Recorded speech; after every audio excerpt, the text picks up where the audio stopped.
Hey,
sir, how are you? Good morning.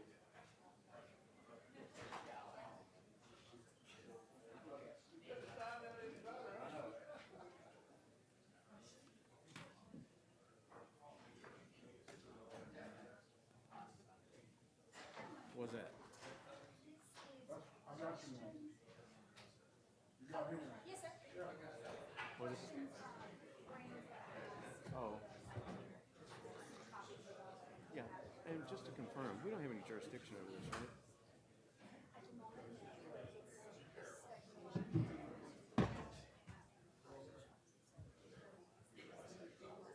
Yeah, but I mean, so. Yeah, but right now they're just using Entergy, right? Okay.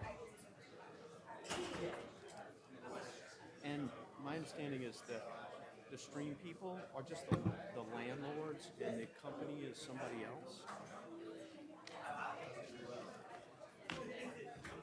Okay. No, okay. Because that's what I got told yesterday. Okay. Okay.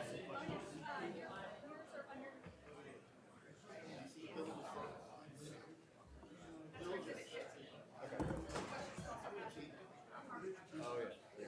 Hey, Kat, we're meeting next week? Okay, that's good. Perfect. Yeah, yeah. Thank you. Oh, and Kathy, I'm gonna.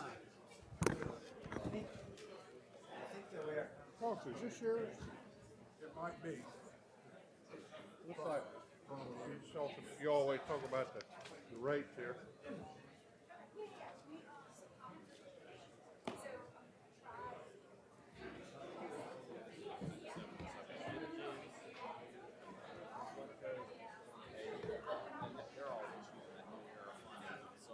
Yeah.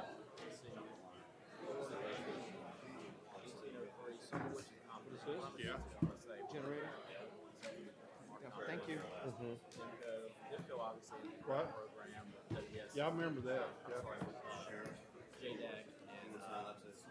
What is this? They like talking about the joint one that we were hoping Yeah. we would get, and I know they're gonna reapply for us. Yeah. All right. Okay. Yeah, but I had nothing from Quickars or something. Well, I'll make a comment. Hey, Brandon, any ducks? Did your dad recover? He's kind of in a coma, I think, but not plugged into anything. Oh, no. So, Any consciousness?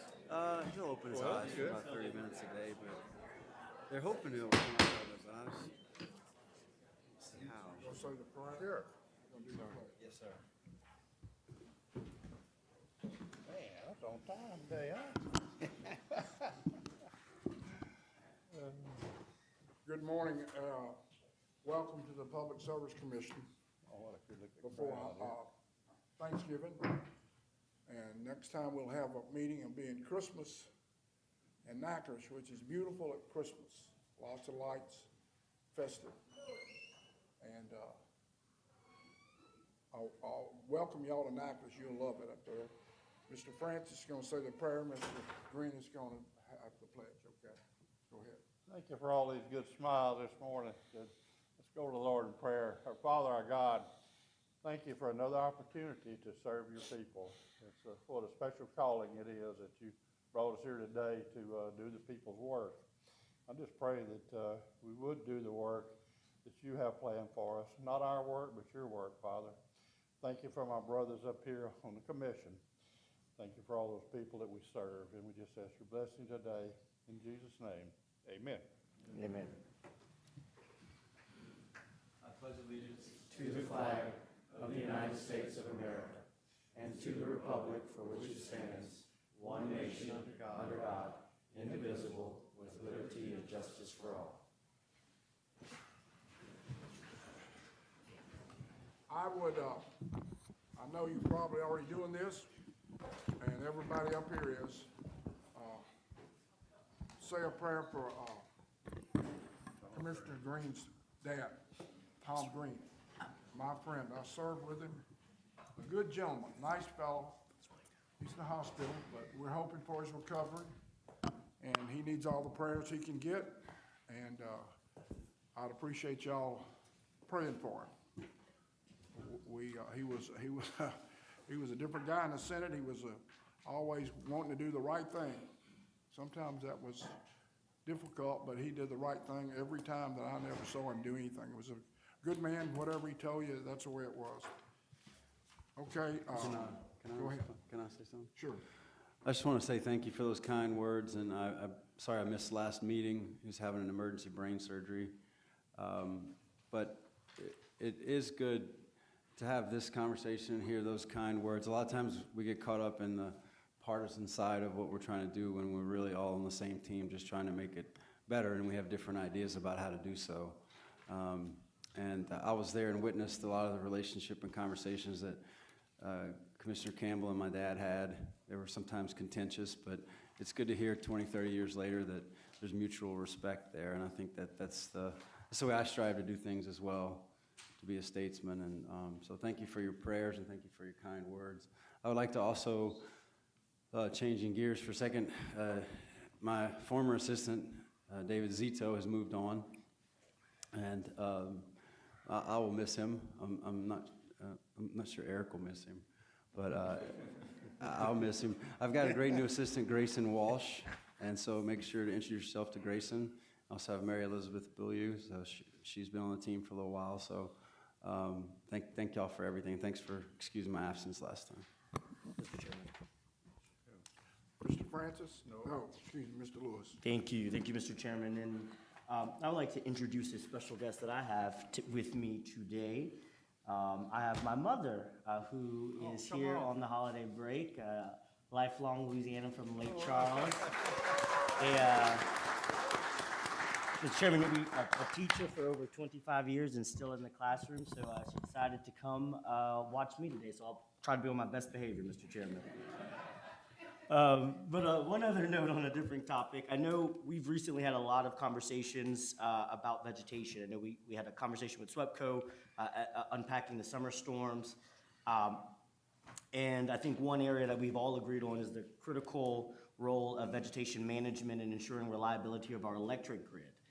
I want to talk about, recently I learned about a great new resource and experts on this very topic that happens to be right here in my district at Tulane. Last year, their Energy and Law and Environmental Law program collaboratively launched a new utility vegetation management initiative.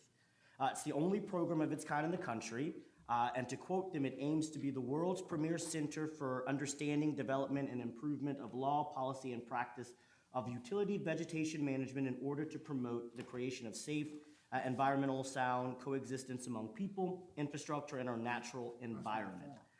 This hub is an amazing resource that highlights relevant to our work in the interest of the people. So I thought it'd be a great opportunity if we could learn more from them and start a working relationship. The director of the initiative, Professor Lawrence Kahn, has graciously offered to come to an upcoming B&E and present this program to us. So my staff will work with Secretary Fry to hopefully set a date for a presentation for some probing questions on the commission work so we can understand utility vegetation. Thank you, Mr. Chairman. Mr. Chairman, Yes, sir. Go ahead. Southwest Louisiana, we got a new vegetation control over there. It's called drought. So things aren't growing because we're about to dry up and blow away. So, just don't pray too much. When the rain starts, we'll probably have a dang flood, you know? Okay, thank you. We've got a few staff announcements. Go to Catherine first. Yeah, so just a reminder, Chairman Campbell already mentioned it, the December B&E is gonna be in Natchitoches. It is on December 13th, and it's gonna be at the Natchitoches City Council, which is just down the road from the event center where it normally is being held. And then also a reminder, the Public Utility Law section of the bar is having its annual CLE on December 1st at the City Club. And if you are a current member, you should have received an email with an agenda and a registration information. Online registration ends on Friday, November the 24th. If you did not receive an email and would like to attend, please contact Carrie Tunion for details. We also, I think at the request of the chair, we're gonna move part of Exhibit 15 up to the front of the agenda, the discussion on the carbon capture project. Right. Yeah. One other announcement, just for everyone out there, we get these notices from GOSEP. There is a enhanced chance of severe weather today, so just keep that in your travel plans. Central Louisiana seems to be the bullseye. Nothing yet, but we'll keep y'all posted if we hear anything. We ready? Yeah. Listen, I'm glad to, we have some people coming here to visit about this carbon capture. I have a lot of questions. I've made up some questions and we're gonna go through them. But when I heard about this project, I was concerned. The federal government's put up $600 million, which is a lot of money. And it's going in the Cameron Parish, and a project to capture carbon out of the air. First, let me say, just for the record, I have been for global warming or climate change way before anybody has been. I've been laughed at. People said I was crazy. We didn't have any problems, and now we do know we do have problems. And now a lot of people are trying to do something about it. CLECO had us up there about, I don't know, 6 months ago, and they're looking at a project where the federal government, if I remember, is putting up $9 million, the company's putting up $1 million, and maybe the state's putting up $1 million. This is $600 million to clean up the air. This lady lives in Lake Charles. She knows all about bad air in Lake Charles, Louisiana. And we want to do everything we can to get everybody where they can breathe and feel good about it. So I've asked some questions I'd like to know. First of all, let me tell you how I got to thinking about this. I found out the federal government's going to be spending $600 million, and the location, one of them is on the Stream family's property. And then they're gonna do about $600 million in Texas, and they said Kingsville, Texas. You all know where Kingsville, Texas is. And what's at Kingsville, Texas? The King Ranch is gonna do one in Texas. That's a 1 million acre ranch, the biggest ranch in America. It's King Ranch. And they're gonna have one of these projects too. I don't believe in coincidence. I don't think there's any such thing as a political coincidence. I don't believe in it. I've been in politics longer than these fellows are old. Things happen for a reason. Hopefully this is the right reason, and I've been assured it is. But this affects the Public Service Commission many ways. And I think that the Public Service Commission ought to look into it and find out exactly how it affects us and how it affects ratepayers. I was also a little concerned where Governor Landry has appointed Mr. Stream, the chairman of this committee that's going to appoint the Department of DNR. He will appoint the chairman or the secretary and conservation who will give out the permits. And that's a conflict that bothers me some. It bothers me a whole lot. But I'm not accusing anybody of anything. I'm just here seeking information. I think it's very important that we know exactly what's going on, how it affects us, how it affects the Public Service Commission, how this money's going to be spent. I was wondering, and which I think maybe I now know the answer, if all these millions and millions of dollars are going to these families in both states who are already wealthy, but there's more millions going to them, if it was such a good idea, why didn't the federal government get the property and saved it and paid the taxpayers back? You know, now you can't say, oh, you can't expropriate property. Well, we expropriated property in the same parish, in Cameron. There's called the Strategic Oil Reserve over there where we store oil. It belongs to the United States. It doesn't belong to a person. So I'm just wondering, with all this money going around, does the taxpayer ever get any of his money back, the $600 million? That's lots and lots of money. Or does it, they don't want a partner, they want a big landowner where they don't have anybody complaining? I can understand that. Maybe they just want to go in and build this thing. They don't want a bunch of landowners involved. They want one huge landowner that owns 80,000 acres and one huge landowner in Texas that owns 1 million acres, and then they just deal with those people. Well, then we need to see about how they're dealing with those folks. And how does that affect the people who turn on the lights each and every day? And I know I'm talking to our staff, there are some direct correlations here, no question. And we ought to be looking at this. So I have some questions that I have put together with some help of some qualified people that know this subject. I did not put these questions together because I don't know about this. And guess what? Not many people know about this science in this secret station. But I got the best help I could get. I think they know about it. They read the law. And so we put some questions together. Mr. Fry is going to read out the questions. If any of you guys, here's our desk up here. If anybody I'd like for you to try to answer them. We have about 12 questions. I hope you can bear with us. This is real important. Like I say, it's $600 million. And I want to know exactly where the money goes. And I want to know who's putting carbon dioxide in the container or in the ground. I understand energy is going to be putting it in the ground, using some of it. I understand that. Maybe that's not true, but I'd like to know. And what do they pay, and what does everybody pay, and how many tons is it, and how much per ton do they charge? This is just all something that ought to be out in the open. Now, they'll say, well, we've had meetings and all this and that and the other, but nobody's come to the Public Service Commission and talked to us about this. I don't think so.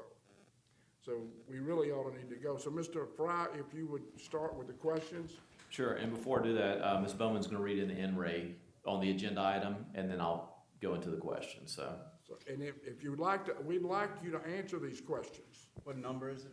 So it's Exhibit 15 under discussions is the update on the Project Cypress Direct Air Capture Hub located in Southwest Louisiana, and it was Exhibit 11 last month. We do have 2 gentlemen who signed cards to speak. If you'd like to come up to the table, Mr. Sean Bennett and Mr. Ryan,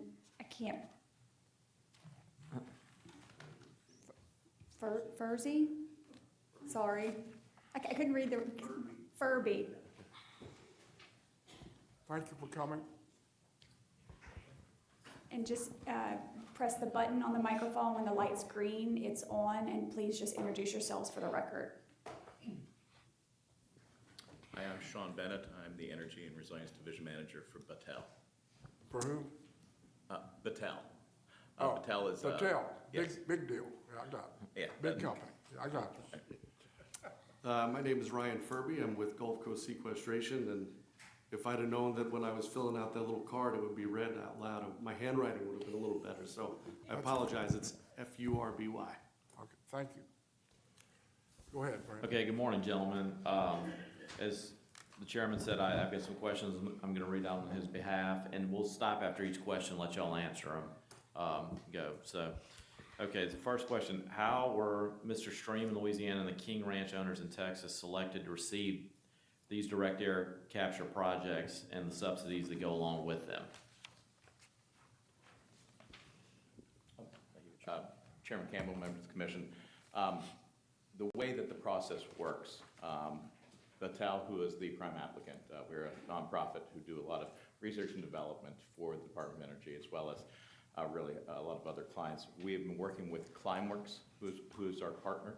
They are a large direct air capture technology provider out of Switzerland. They have a facility in Iceland, as well as Heirloom, which is a startup out of California. They actually had the first commercial direct air capture facility in California.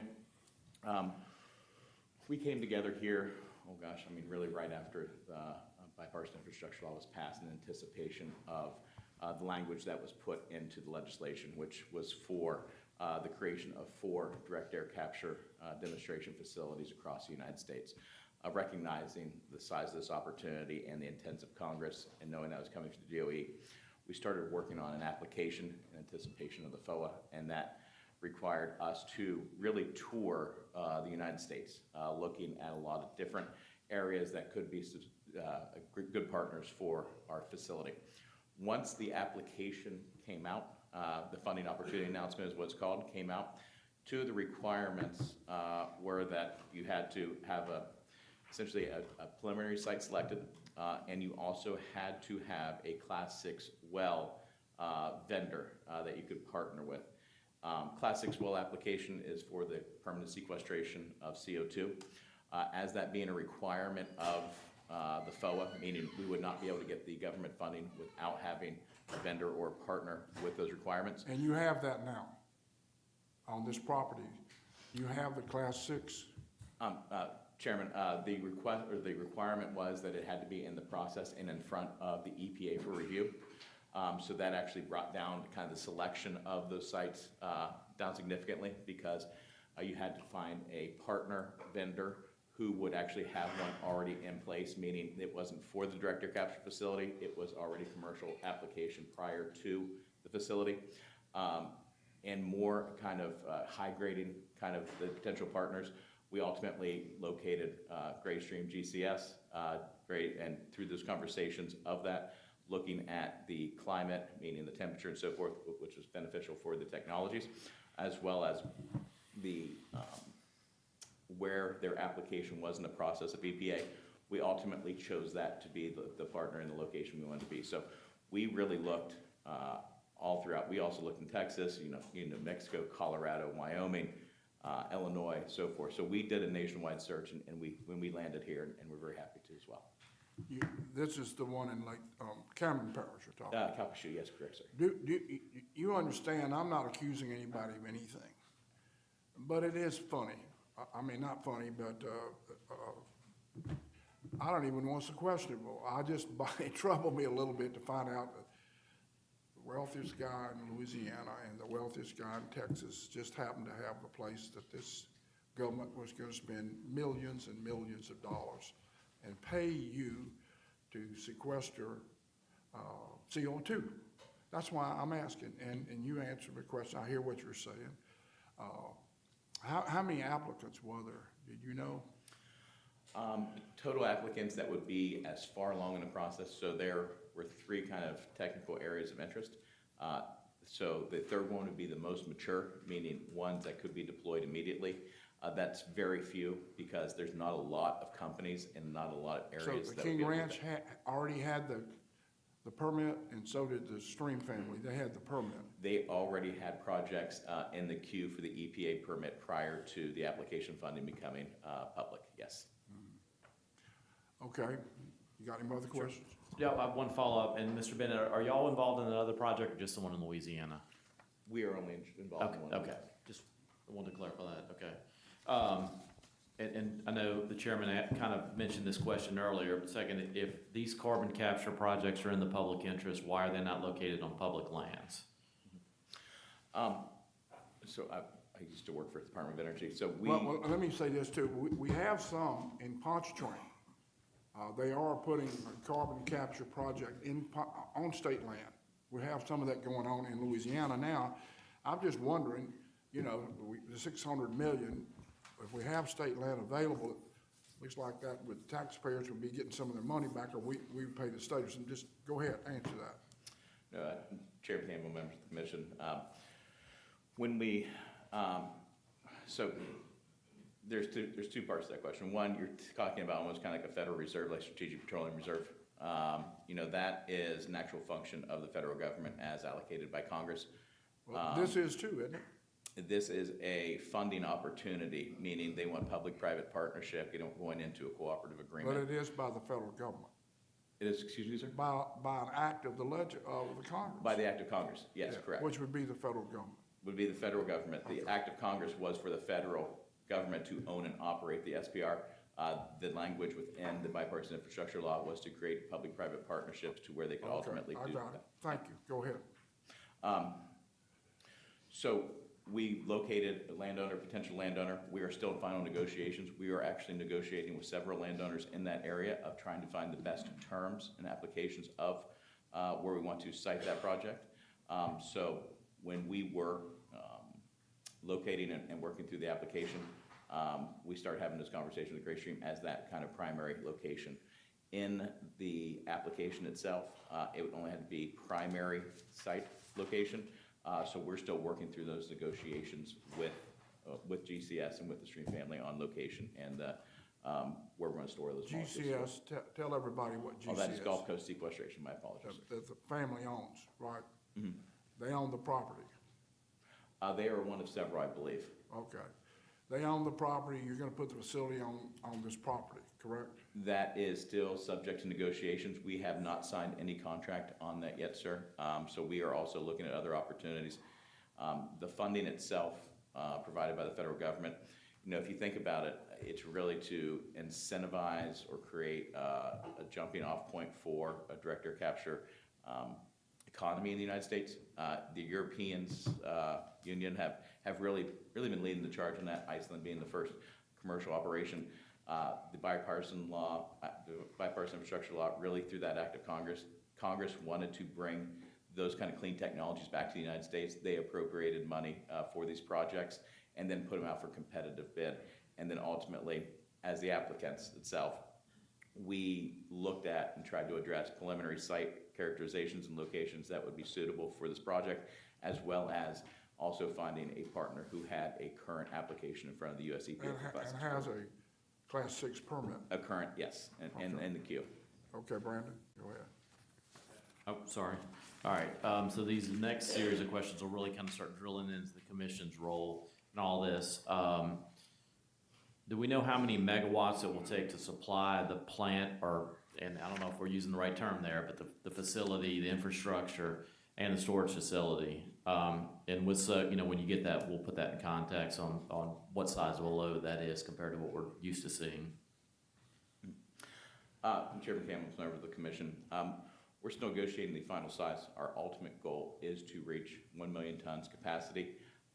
We are currently in what's called stages of negotiation. That's per year, 1 million tons? 1 million tons per annum of carbon, permanent storage of carbon, correct, sir. Could I ask you just one question, maybe it might help? How much do you pay per ton? What's the price per ton? If somebody injects in your well, you want 1 million tons a year, how much do you get paid per ton? Oh, Chairman Foster, members of the commission, we do not do carbon sequestration. That would be a question for Ryan Ferber, who represents GCS. That'd be a good question to start off with. How much per ton do you charge?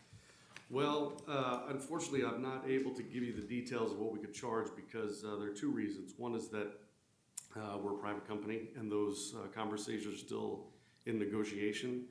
And second is that they are contained by confidentiality agreements. Well,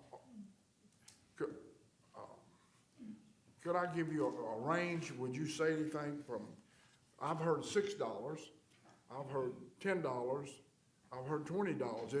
Are we getting close? Is $6 to $10 probably be right? Well, I'm not in a position to respond to those amounts, right? We're still competitive in negotiation. There are, some public negotiations where some of those details might be public, but I'm not in a position to reveal those at this point. Well, just say it was $10. I'm just saying, I don't know, I'm not trying to put words in your mouth, but just say it's $10. That'd be $10 million a year to pump this carbon down in the cavern or wherever we're putting it. That's a lot of money, but you're doing a lot of good getting it out of the air. That's your side. You're taking this carbon, CO2, taking it out of the air, putting it in the ground. And you're getting paid a fee for that. And we're gonna get to it. Brandon, how long do you pay this fee? Do you pay it every year? But that's coming. Go ahead, Brandon. Sure. Yeah, so on that one, do we have an answer on the amount of power it'll take to run the facility? On the amount of power that's used to run the facility, we are going in phases. So starting off at stage gate, let me back this up one second, Chairman, members of the commission. When you think about how this process will work, with it being a demonstration facility, the DOE feels comfortable with funding it in phases, meaning you have to reach certain milestones and metrics before you can move on. So early on, it will not require that much electricity coming on because it's going to be a very small component. Think about, 125 or those numbers or less. Now, as far as the megawatts that are going to be needed, there are current studies going on with Entergy for substations, so looking at those power and requirements that will be needed. So we will have more for that once that study is completed. As far as the energy itself, we are competitively bidding renewable energy to be powering this facility. So we are going to do an open competitive bid on getting a renewable resource energy provider that will ultimately feed into the grid where Entergy will be operating potentially a substation after that substation review moves forward. Mr. Fry? Okay, and you kind of answered some of the next few questions, but we might ask you to expand on them. So the next one is, you intend to use 100% renewable power, which I think you just said. Does that also apply to construction power, or is that just for the permanent power? Chairman, members of the commission, the renewable power, I guess I would say if you're using diesel engines, obviously that would require, or large scale trucks, that would require them not to be electric. However, the operations facility, I can get back to you on those answers, but I believe, again, those power purchase agreements would be in place during the longevity of the project itself. Well, and if you would like to get back on some of these, we'd be glad to take your answer. We're just seeking information here. It's complicated. Can I ask you something? Yeah. Ask you also, did you know these questions before you came here today? Commissioner Francis, Chairman Campbell, I had a list of 6 questions that I did provide the answers to. I believe that the executive director read into the minutes here, I believe in the September meeting. We had them prepared for the October meeting. I have those. These are journeying into some different, newer questions that we did not have answers for. But they are very similar in nature. There are some repetitions. Okay. Well, to answer your question, Mr. Francis, no, I did not send them the questions. I don't think that's my job to send the questions to the people before I ask them. That's like in a courtroom, the lawyer doesn't give the questions to the person he's asking the questions to. I've got these questions because I want to know about it. I got some smart people who know this subject, who studied it, to write the questions down, and that's why I'm asked Mr. Fry to read them out, and then we'll find out about it. But I'm going to give you a copy of them, and if there's one of them that's troublesome, we've told you that you can copy it down and then give us the answer. So I don't know how much fairer I could be, to be honest with you. Go ahead, Brandon. Sure, and I think, Mr. Bennett, you answered this one, so I might just ask you to clarify some of it, but your first question was, do you plan to build your own generation, which I'm assuming is no to that one. And this is one where I heard your answer and I was a little confused by it, but if you plan to purchase from a utility, and if so, who serves your location? So I know you're talking about energy building substation, so energy would likely be the provider nearest to your facility, but can you go into more detail about how you plan to purchase this renewable power? Oh, yes, Chairman Campbell, members of the commission. So when you think about the utility itself, the local utility would be Entergy, so they would be the most appropriate to build the substation that would be powering the facility. We are opening it up for competitive bid. That's why I don't necessarily have the price per megawatt hour down yet, because we are in negotiations for that with an open bid.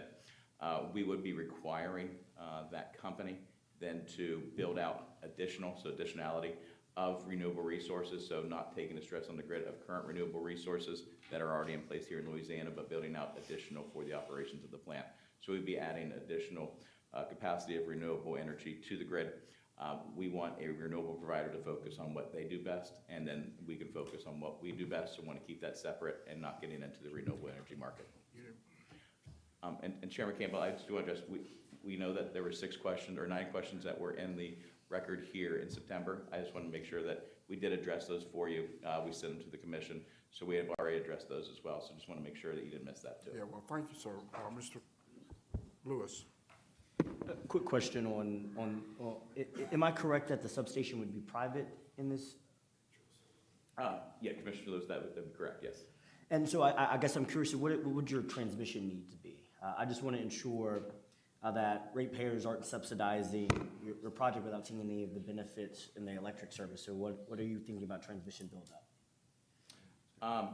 I don't have the exact answer. Exactly what do you mean about that, Commissioner? Sorry. We're going through the commissioning the study. We'll be fully funding that substation itself. I can get you further clarification on that. I don't have all the nuts and bolts of those agreements. No problem, thank you. And I'm guessing too, that one would depend a lot on the size of the load necessary as well, so. Mr. Francis. Where's the location? I hear Cameron Parish, I hear Calcasieu Parish. What parish? Commissioner Francis, Chairman Campbell, it would be Calcasieu Parish. It's out by Benton.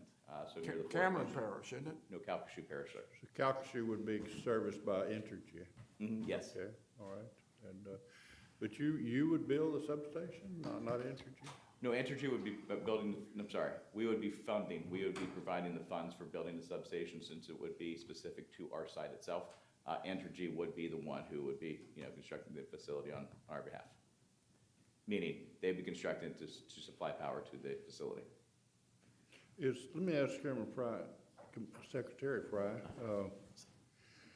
normally when you have an industry that needs power and Entergy would build this substation, would the Entergy ratepayers pay for the substation, or would the corporation pay for the substation? It could be either way. I mean, I think we've seen it both ways, yes. Yes, the substation could be, and I'm looking at energy, if I say something incorrect on that, but if it's dependent on where the location is on the facility, whether the substation is actually going to be owned by the industrial or commercial customer, or whether it's owned by energy, I think would depend on who actually pays the price for it. Norman, if I build a location, corporate location in Louisiana, I normally wouldn't pay for the substation, would I? They'd be in my rates to, but you're saying it could go either way. It could be both ways. You could have maybe a portion of it. We've got, even on the residential side, you've got line extension policies for the utilities where, in the typical scenario, you're not paying for the infrastructure to serve you, but if it's over a certain distance or over a certain cost, you would be responsible for that. So it's likely going to be a hybrid scenario. But Okay, it can go either way. That's good. That's all. Yeah. Go ahead. All right. Are there multiple entities who will consume the power at the site from that substation? So, in other words, Gulf Coast Sequestration is the landowner where the project will be located. Will GCS lease the property to another entity for construction or operation of the direct air capture facility, or will GCS own and operate the carbon storage facility? Actually, that's 2 questions, I think. The carbon storage facility and the direct air capture facility, who's gonna own and operate those respectively? Yes, Chairman Campbell, members of the commission. Battelle, Project Cypress is a collection of 3 companies. Battelle, who is Why don't you explain that exactly? Okay. Because we don't all know that. Just tell us who those companies are and how they play, and then you answer the question. Yes. Project Cypress is Battelle, a large nonprofit who operates, helps co-manage 8 of the national labs, also works on a number of government projects. It's really for the benefit of mankind. We are the prime applicant. Heirloom is a direct air capture technology provider based out of San Francisco who uses essentially crushed limestone to capture the CO2 out of the air. Climeworks is our other partner. They are Swiss-based, and they have the first large operational direct air capture facility based in Iceland. We are collectively Project Cypress. So Project Cypress then will ultimately lease land from a landowner. Well, come on. Yep. Well, sorry, Chairman. Those negotiations are still being worked out. Okay. And that is competitive bidding. So they have to give us the right price for it to work, or somebody else provide us. I'm on your side. Let's go. And so that is who owns and operates the facility. So direct air capture providers of Climeworks and Heirloom will be owning their technology. Collectively, as the site, Project Cypress will be operating the site, leasing it most potentially from a landowner itself. And that's when you said you didn't know how much they would pay per ton. That's under negotiation yet. You don't know how much the landowner is gonna get paid per ton for sequestering this CO2. That's what you said. Well, there's 2 different things. One is the site for the proposed direct air capture hub, which is on the surface, so they would need to lease that land from someone. That would not be GCS. Yeah. Gulf Coast Sequestration is the hopeful storage partner that provides the sequestration services, But which is separate, Yeah, right. It's a separate company owned by the family. founded by the family.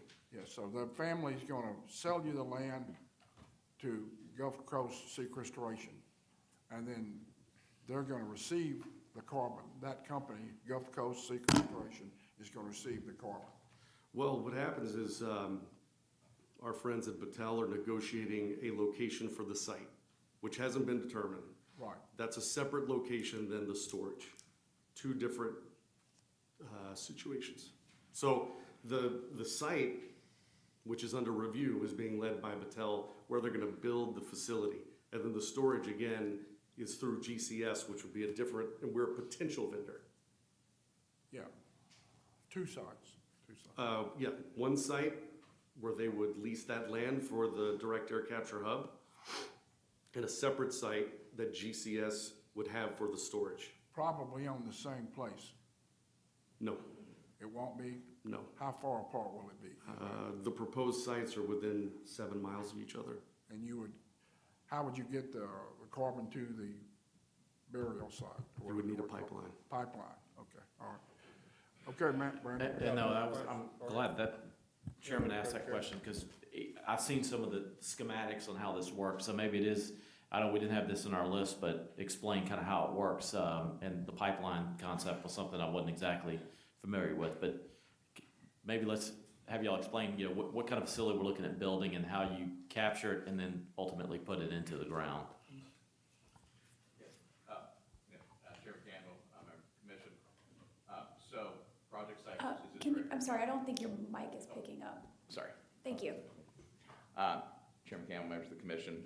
Project Cypress itself is a direct air capture hub. Our only focus is the capturing of CO2 from the atmosphere. That is what's being funded by the Department of Energy. They are funding $600 million to actually, if fully operational, how much they will be funding. Project Cypress itself will fund over 50% of private money to make this project and bring it to fruition. That money itself, all that money will be into the actual capture of the capture facility. We have 2 providers with not competing but very complementary technologies. Climeworks uses essentially a filter that will be able to, with kind of a trade sensitive product would be able to capture this CO2 out of the air while leaving everything else to be able to move through. So with those contactor plates, you'll be able to take that CO2 and then heat it up and then sequester it in the subsurface, put it into a pipeline. Heirloom itself will be using crushed limestone, essentially, for lack of a better term. It's a very abundant resource. Limestone itself is a natural sponge of CO2, and so they will do some, again, trade-sensitive, proprietary work on that limestone to essentially, instead of taking years, it can capture the CO2 in a day, heat it up, and then put that CO2 into a pipeline. That pipeline would be going from our facility, which is Project Cypress, to ultimately whoever that storage vendor partner will be. Right now, we are looking at Greystream GCS, as you said. That is because that was required of identifying a potential partner in the area to get that application through. Since we are in negotiations with DOE and we're in negotiations with GCS, we have opportunity to look at other providers, which I believe is why Mr. Furby was being very sensitive about that price. We are looking for the lowest price and safest way to capture and store it and permanently store these CO2 molecules. So the site and the actual vendor relationship of the permanent storage of CO2, they are still in negotiations. You know, I'm not trying to be obstinate, but I've never had big deals. I have little bitty deals. This is a big deal with big guys all around, from the guy that owns the land to Patel. Isn't that a huge corporation? It is, isn't it? We are a nonprofit based in Columbus, Ohio. Well, anyway, it's known all over the world. But anyway, what I'm trying to say is somebody's loaning somebody some money. It's not all coming from the government, correct? That's correct, sir, yes. Bunch of money, right? 300 million. You said half comes from the government, and y'all are putting up 300 million. Somebody is that correct? It's how so cost share works with federal agreements to. You're right. Yes. But the government's not putting it all to 600. That is correct, yes. It's just hard for me to fathom that, but I hear what you're saying. I believe you. What you're saying, this is all negotiating. You don't want to show your hand yet. But it's sort of hard to think somebody could borrow $300 million and go to a bank and say, I need to borrow $300 million without a plan. The bank, well, how are you going to pay me back? You're going to have to tell them we're going to sequester all this carbon and we're going to get this figure for it and we're going to make some money, which I understand that you got to make money or the project wouldn't work. But that's all. I'm just really interested in how much you're going to pay for the CO2. Go ahead, Brandon. Mr. Chairman, can I ask you a question? Yes, sir. Secretary Brandon Fry, this project is in my district. It's District 4, the PSC.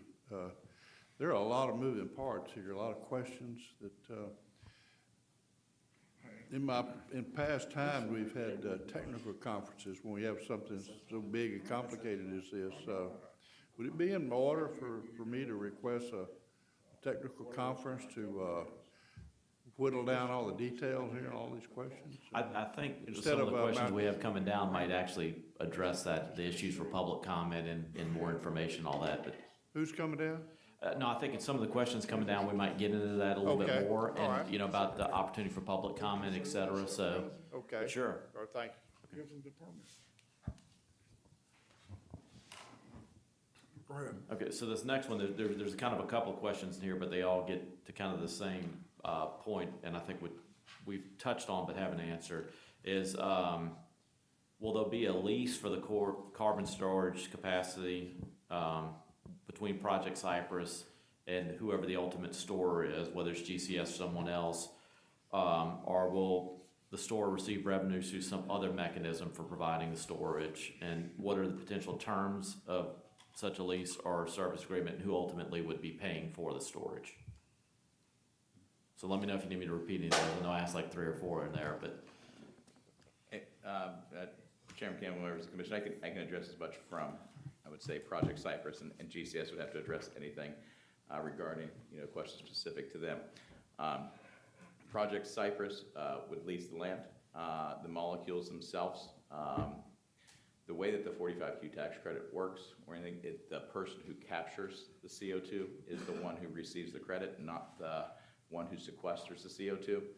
The relationship, business relationship between the project itself and then ultimately GCS would be essentially a storage fee, think like almost like a tolling fee, and that would be the relationship to them as a vendor.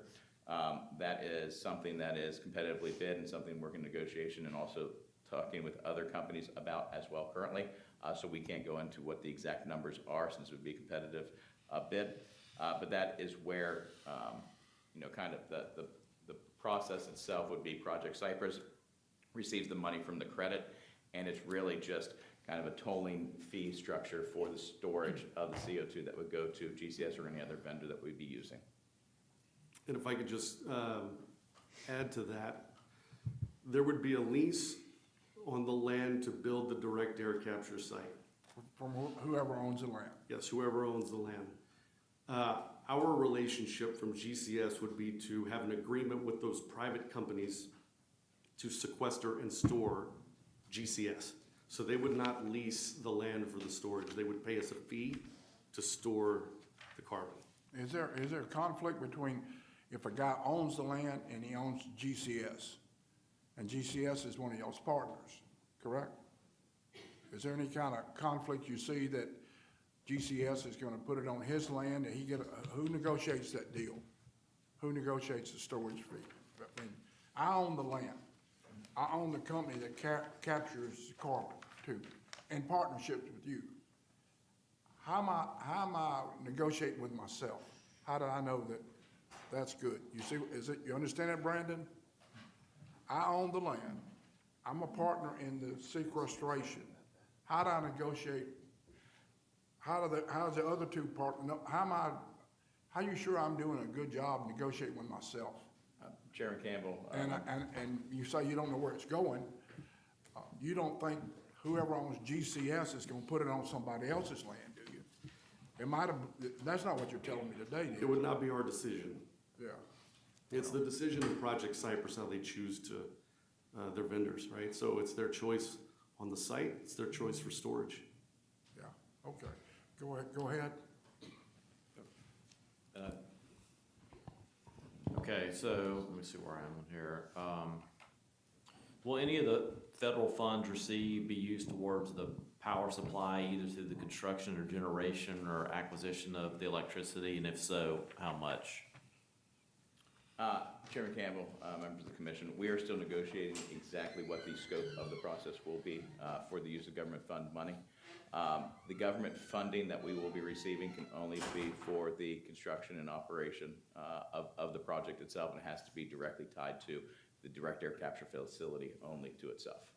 But we, as far as the scoping, we have not finalized those practices with the Department of Energy yet. But the actual construction of the facility as well as the operations do fall within scope. I don't know the exact scope where the electricity portion comes in and if that's covered or not at this time. Go ahead. Okay, Which number are you on, Brandon? number 10. But some of these that we're getting to have already been answered, so I'll just confirm that I think we got the answers as we get to them. Do the storage obligations run in perpetuity, and who owns the CO2 once it is in storage? That's a good question. I'm not a chemist by any means. Is CO2 in the ground, is there any worth to it? And let me tell you why I say that. When I was in the Senate one time, there was something called pet coke, petroleum coke. And we were told that it wasn't worth a flip. Matter of fact, the Foster administration had a bill to take the taxes off of pet coke, saying the oil companies just pile it up, it's in the way, they can't do anything with it. Well, Edwin put a tax on it, said there's some use to it. Foster removed the tax. Lo and behold, CLECO just builds a huge, huge plant up on I-49, and guess what they use to power the plant? Petroleum coke. And we don't collect any tax from the oil companies. And they don't give it away, they sell it to Clico. And now they make electricity. Now we find out that it's dirty. And we got a brand new, if y'all ever go to Shreveport, you go through Boyce, Louisiana, you're gonna see this huge, huge power plant on Clico. We all went up there and we were all clapping and hey, it's wonderful. Come to find out, it's outdated now. But they're using petroleum coke that we don't tax. So that's why I'm asking you these questions. Brandon, repeat the question. That's, so the How question, long, it's number, which one are you on? number 10. Yeah. Do the storage obligations, CO2 storage obligations run in perpetuity, irrespective of who would own the facility, storage facility, and who will own the CO2 once it's in storage? What, is there any, look, I'm fess, I know less about this than anybody in this whole room. I'm gonna fess up. What, is CO2 worth anything, or is it, I've been through that with the oil companies, petroleum coke's not worth anything, I've been that route. I'm gonna ask you this, is CO2 stored, is there any value to it at all? Do you know of any value? Not that I'm aware of. There's an abundance of carbon dioxide. The value that we bring to the project is permanent storage. Okay, Permanent storage of CO2, how long will it last, forever? forever. All right, you charge so much per ton, is that just one time you charge and you don't ever charge, or do you charge every year, or every 5 years, or every 10? It's hard for me to believe, or help me with it. If you tell me, I'm gonna believe you. You put CO2 in the ground and you keep packing it in the ground. You charge me one time to put it in the ground, you never charge me again? Is that what you're telling me? Mr. Bennett would like to answer this question. Chairman Campbell, members of the commission. So the permanent sequestration of the CO2 is forever. So I mean, as far as permanent, so the molecules, once they go into the subsurface, into a sandstone, they stay there forever. The reservoir itself, so for a class 6 well, there's only so much pore space within the subsurface that would be able to handle that CO2. So it's not in perpetuity that they'll be able to sequester forever. They can sequester as long as that reservoir takes in the CO2. So the agreements that would be in place are for the life of both the facility, right, for us for being a direct air capture facility, as also throughout the life of the pore space of the well. Once this pore space, it's reverse oil and gas, right? Instead of being pore space filled with natural gas and oil, this is empty pore space that then ultimately can be filled with CO2 molecules where it would stay permanently. And as far as the 45Q tax credit that would be associated to that project, the capture, the direct air capture providers are the ones who are liable for that molecule and receive that tax credit. So when we say that it is for permanent storage, it has to be for permanent storage, or that would invalidate those tax credits that we would receive from the federal government. So you fill it up, you certainly hadn't got all the CO2 out of the area, you're working on it. So you have to have another storage facility, is that correct? After a while, once you fill it up, you don't wanna just stop the project. You have to have another cavern to. Chairman Campbell, members of the commission, yeah, the facility itself, once you fill up a well, it would be ideal to look for another well. Also, when you think about these facilities, new technology will come in. So what does that new technology also look like? How long do you think it take to fill this up? Do you have any idea? 10 years, 20 years, 50 years? 100 years? How long? I don't know the exact geology for our vendors, but I would say one of the reasons we chose Louisiana was their really abundance of pore space and the ability to capture large amounts of CO2. I can't put a limit on it, but it is going to be, you're talking many years. I can't say just several, but many years, again, depending on the location. I'm sorry for getting kind of in the weeds here. Once you drill a well and go into operation of a class 6 well, now I'm speaking on behalf of GCS, but you have to do pressure monitoring, and then the pressure itself, and when you see the amount that it can take, then you know the actual full capacity of what that well could be. That makes sense. Thank you. Mr. Chairman, real quick, can you, I know you briefly mentioned it, but I just want to make sure we're clear about the 45Q tax credit. So we are eligible to get about another 85 million per year for sequestration and tax credits, is that correct? It would be 185 per a ton for direct air capture, yes. Okay. And so that's basically $85 per ton. $185 per ton. 185, okay, Yeah. 185, thank you. Go ahead, Brandon. Sorry, this is a GCS question, does GCS, have similar storage facilities operating elsewhere? And if so, do they operate the same way you believe Project Cypress will work? Well, at this point, we don't have any facilities in operation. We've applied for the Class 6 permit. We're going through the process. At that point, after you have the permit, then you can complete the drilling and perhaps become operational. And this facility that we're talking about, somebody else wants to put CO2 in the ground. You'll take that too? Yes. Okay. Now, the project the government is helping you with, getting all the CO2 out of the air. You with me? Okay. That's one project, but you might go to another vendor and they would bring you some CO2 and you put it in the ground. So you got a multi-purpose facility here.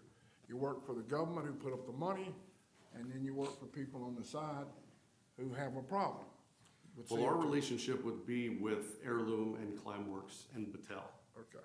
So the private companies would pay us, and we would accept volume from other private companies. I got it. Well, let me ask you something. Well, since the government started this, and they put up half the money, do you charge them less than you would do, say, Energy? If Energy down at Lake Charles has got all these terrible air, whatever, and you want to capture some of it, or they're capturing some of it, and they're going to bring it to your facility, will you charge what you're doing the same as Energy, or are they going to get the same? If one, just say one gets $10 a ton from the government. That's what the government. Are you going to charge Energy $10 a ton, or are you going to charge them more? Now, Energy had nothing to do with the funding. The government has the funding. Is the government going to get a better deal than Energy? Because what's the deal there? How's that work? Is it just going to be a flat rate for everybody? That doesn't seem right, because Energy didn't put up any money. The government put up half, 300 million or whatever. Surely you wouldn't be letting Energy off at the same price that you would do the government, because they're just taking bad air and putting it down in the hole, which I'm glad they're doing it. I'm just saying if they do it. I don't know if they'll do it or not. Well, again, our relationship is with the private companies. So it would be with Climeworks and Heirloom. And they are private companies, and their goal is to make a profit, and we would negotiate with them. I can't get into the details of what all of those negotiations would look like, but we negotiate with the private companies. And keep in mind that we started the company in 2018. We've invested a lot of money building it out, hiring the best folks in the industry, and we're proud of what we've been able to do. I understand that. This is just I'm a little bitty cow trader, okay, about this big. But if I'm dealing with somebody who put up a bunch of money, I would give them a little bit better break than somebody didn't put up any money. That's all I'm saying. So you say, they're gonna negotiate.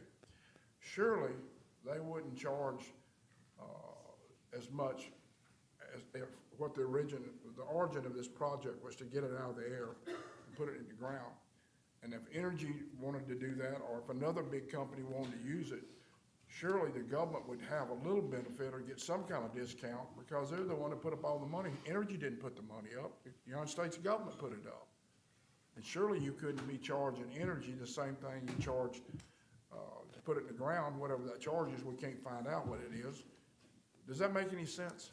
It does make sense. I mean, I think just to clarify, and I don't want to speak for Project Cypress, but those 45Q tax credits are designed to bring this innovative technology to scale.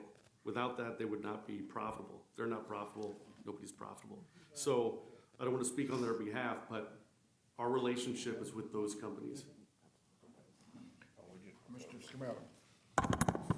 Yeah, couple of, Ms. Molly, and actually for staff questions, as well as questions for you, I guess, Mr. Furby.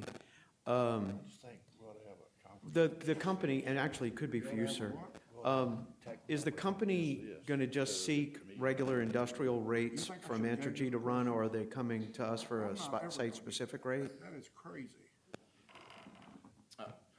Commissioner Scametta, we'd be negotiating a rate through a virtual power purchase agreement with a third party, and then we'd be receiving the, essentially the electronics from the utility. I'm talking about electricity rate, right? Mm-hmm. Okay, so who's the third party? That's open for competitive bid, and we have not made a decision on who that third party will be.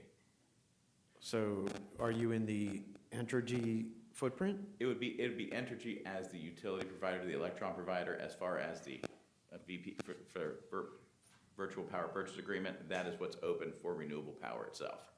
Oh, so you're gonna be getting renewable power as a balance sheet renewable power, not actual renewable power to run the facility. Commissioner, the way that our agreement is worked is to have the the group that is building out additional capacity of renewable energy. That is a stipulation of our virtual power purchase agreement. So we are not taking renewable power that is already on the grid. It's an additionality clause that would require the additional build out of more renewable power. But I would imagine your facility requires baseload power to operate, right? It is a large facility, yes, and does require significant amounts of energy. So your renewable power would come from more of a balance sheet renewable power portfolio versus actual renewable power. You're taking your primary power from baseload power and then offsetting it with green offset? We are taking the power from the grid, from the substation, and utilizing the renewable additionality for electrons that would be on the grid, yes. So it's a Virtual, yes. right. So it's when because virtual means something else realistically, but we're talking about balance sheet renewable energy. Mm-hmm. Right. Okay. The other thing is, are you aware of the legislature and what Governor Edwards signed on the state's ownership of sequestered CO2 placement after 50 years? That just got signed? The liability clause, sir? Well, the control of the, after 50 years of storage, whether it's private land or public land, that the state actually has control of the stored CO2. Are y'all familiar with that? Yes, sir, that'd be correct. Okay, are y'all aware of it, Brandon? I am not. but Okay, now that I well, am. there, we're looking at that, but y'all might want to look into it, that Governor Edwards signed the bill that provides that the state of Louisiana controls the carbon dioxide capture subsurface facilities after 50 years, whether it's private or public. And my understanding, it went through this last session and was signed into law. The other question is, so is it a certainty that everything's going to go into storage, or is this CO2 that you're going to capture go into industrial process like manufacturing of methanol or other industrial products, or is it all going to go into storage? Commissioner Scametta, I believe that you were talking about the 50 years is for the liability, the ownership of it. So that is post-closure of a facility. That would be the liability of the facility owner to have the liability of the molecules, and then after 50 years, it ultimately reverts back to the state. Not the actual ownership. It's not that kind of transaction. Or the subsurface rights issue? Yes.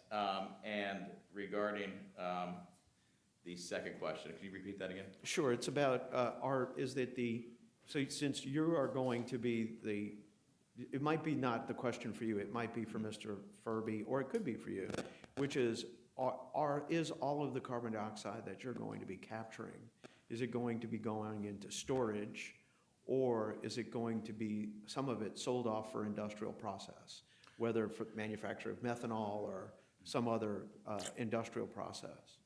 Commissioner Scametta, the Project Cypress, our the way our tax credits work out, the way our partners want to capture and sequester it, we want permanent sequestration for those molecules, so it will not be used for another industrial Okay, process. so but when it leaves the capture facility and it gets put into the pipeline, you lose your control over it, right? Commissioner Smetto, we are actually owning the pipeline from the site to the facility, I think under some of those negotiations that we're looking at. So we would not lose title or ownership until the flange of the facility. But with that, the way that the carbon tax credits do work, 45Q, that if it is used for other purposes, you would get a different rate. So you have to track that molecule from cradle to grave. So if it was used for enhanced oil recovery, it would be $35 versus $185. So you see a discrepancy there. Right. Yes. And so at some point, do you lose any interest in the captured CO2, or does you maintain some beneficial ownership in it, even as it goes into storage? Commissioner Scametta, when you think about the CO2 molecules themselves, as far as monitoring goes and requirements that are put forth by federal governments, or even, kind of the credit market, the private carbon credit market. So if you think about Scope 3 emissions, if you think about the Googles of the world, Microsoft, or even United or Delta Airlines, they are trying to reduce their carbon footprint. Very difficult for some of those sectors. They do look for the private market for some of those credits themselves. Right. So when you think about the liability, not just for the 45Q, but making sure that you are able to track that molecule from cradle to grave for permanent storage is very important to the market. So part of your program will be to capture CO2 out of the atmosphere and offset the disbursement into the atmosphere by other producers, such as airlines and other facilities, Google and whatever, so they can take advantage of the tax credits that you help them offset. No, they would. I'm sorry, Commissioner Schmidt, that they would not benefit from the tax credits. They have liabilities on themselves with their carbon emissions. We are capturing legacy emissions. That is the point of. But they can project buy cycles. them from you? They can buy the credits from you? Not the tax credits, not the federal tax credits, no. But the molecules that we are sequestering in the subsurface. Mm-hmm. So they can gain value from it, though? They can reduce their carbon footprint by investing in these technologies. Right, okay. And so, but at some point, does Mr. Furby's end of the equation, y'all are effectively still venture partners in this project together throughout the whole cycle of this? Or do you at any point separate in your sort of commonality of venture? Commissioner Scametta, they would be potentially a vendor. That is a vendor relationship that we would have with them as the project. So it's really your project then? That is correct, sir. Okay, all right. And so, and then staff can answer this question for me. So to understand sort of the commission's sort of oversight in this element, we would be looking at this from the commission's viewpoint. We would have to look at this for the development of a tariff on the pipeline between the facility and the storage facility, the capture facility and the storage facility for the pipeline, correct? Yeah, I think so. As of now, I'm gonna say no. Okay. And that's because our pipeline jurisdiction is restricted to intrastate, well, there's two components, but intrastate natural gas, certain intrastate natural gas pipelines, but then also liquid petroleum. Now, I do know, and Commissioner Lewis and I were talking about this because you spoke at a forum and that same question came up. I know the FERC is in discussions potentially about regulating CO2 pipelines and whether that would then transfer somewhat on, like on the natural gas side, some authority to us. I don't know yet. So we look at ethylene as a petroleum product?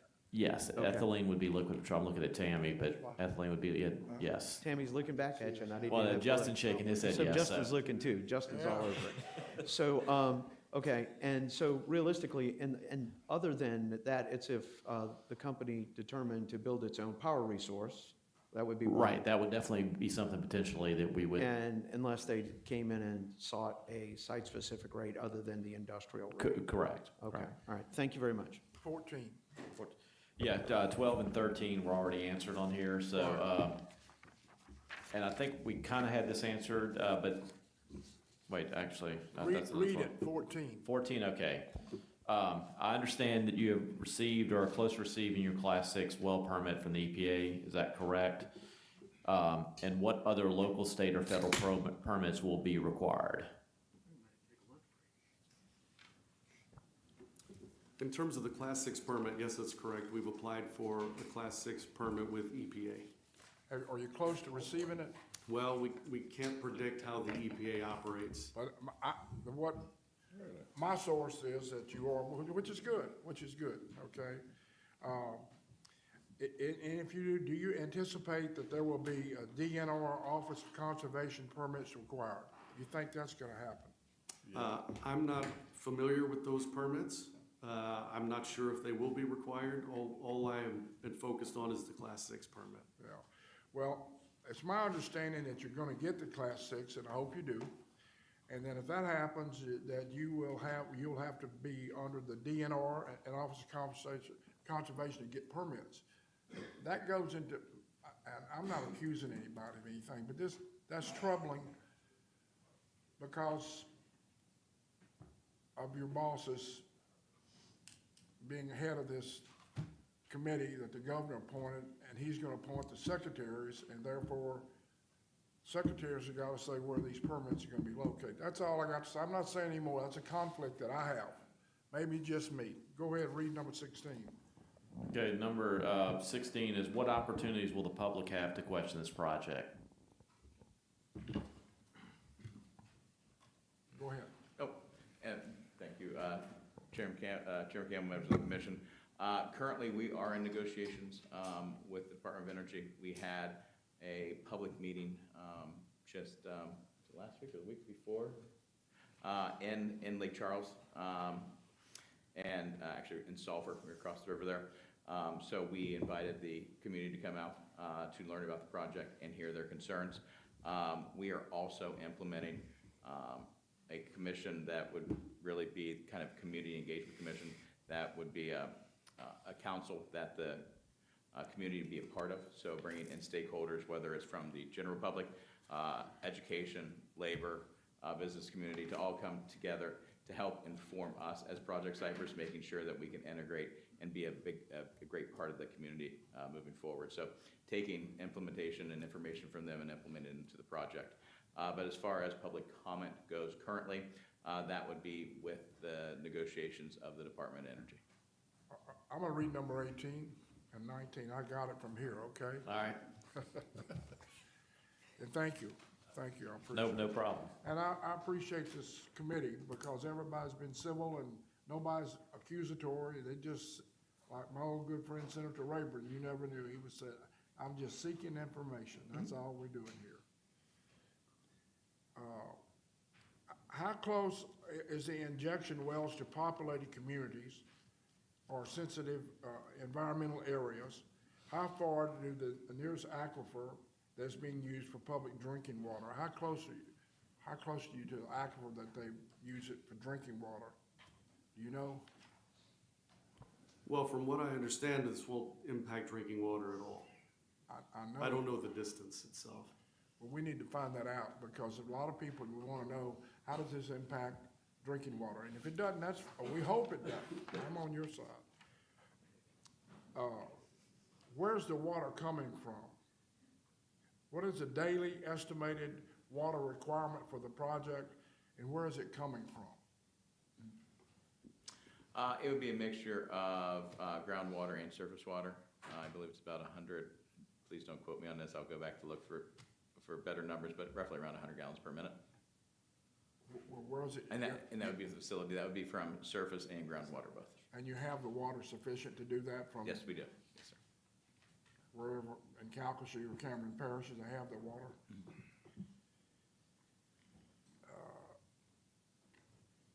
Also, this would interest Mr. Lewis here. I understand the federal government will require that 40% of overall benefits are to go to disadvantaged communities.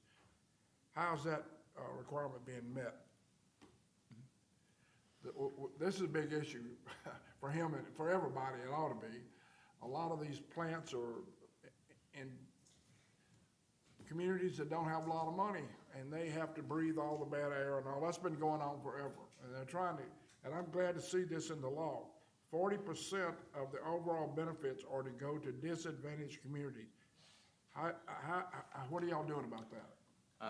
Chairman Campbell, members of the commission, that's a very important component, and that's really, I would say historically, before the bipartisan infrastructure law, before the by-administration's component of the Justice 40, a lot of these awards, always smaller, bipartisan infrastructure law created once-in-a-generational opportunity. That's why you see these big numbers kind of popping out at you. But a lot of times these negotiations would be awarded without the public input and a lot of individuals knowing. During this current administration and the current DOE, the Justice 40 component is very important in informing and having the community participate throughout the negotiation process. That is why we have been working with the local communities, doing a lot of outreach and making sure that they know what's going on before the dirt starts getting turned. When people start seeing the dirt being turned and they think the facility's already up, then we can understand, why there may be issues there. And I think that lends into the Justice 40 component, is that how do you bring the community along and have participate within, be part of the community? And that really goes through having the benefits flow through to those communities. Instead of coming in and having everything ready, it's about opening your ears and listening and seeing who is the best available community and workforce to take advantage of that. As far as Justice 40 goes, we don't want to place those facilities in frontline communities. We want to replace them away from frontline communities who have really had the burden of having these facilities located within their communities for generations or centuries, as you say. It's removed, but then looking at attracting local workforce and vendors who are part of that community and integrating them within the project. And that's how we're trying to meet those Justice 40 initiatives, as well as really the Community Engagement Council and making sure all voices are heard in these projects themselves. Who's going to do the paying? Your company has 3 companies is involved in this, and I'm sure you're going to make money, and I want you to make money. Surely you guys are going to do the paying. You don't expect the government to do the paying, do you? Chairman, paying for what? Paying for this. I understand the federal government will require 40% of overall benefits to go toward disadvantaged communities. What do you call benefits? I call benefits money. That's what I want to know. If your companies are going to make money, I'm all for making money, but 40% of it is in the law, federal law, has to go to disadvantaged community. Who's going to do the paying? Chairman Campbell, members of the commission, Justice 40 initiative is larger than one project. It's really a department-wide initiative. So the entire Department of Energy, 40% needs to go to that, not just a singular project. We need to make it as close as possible as we can, and we want to.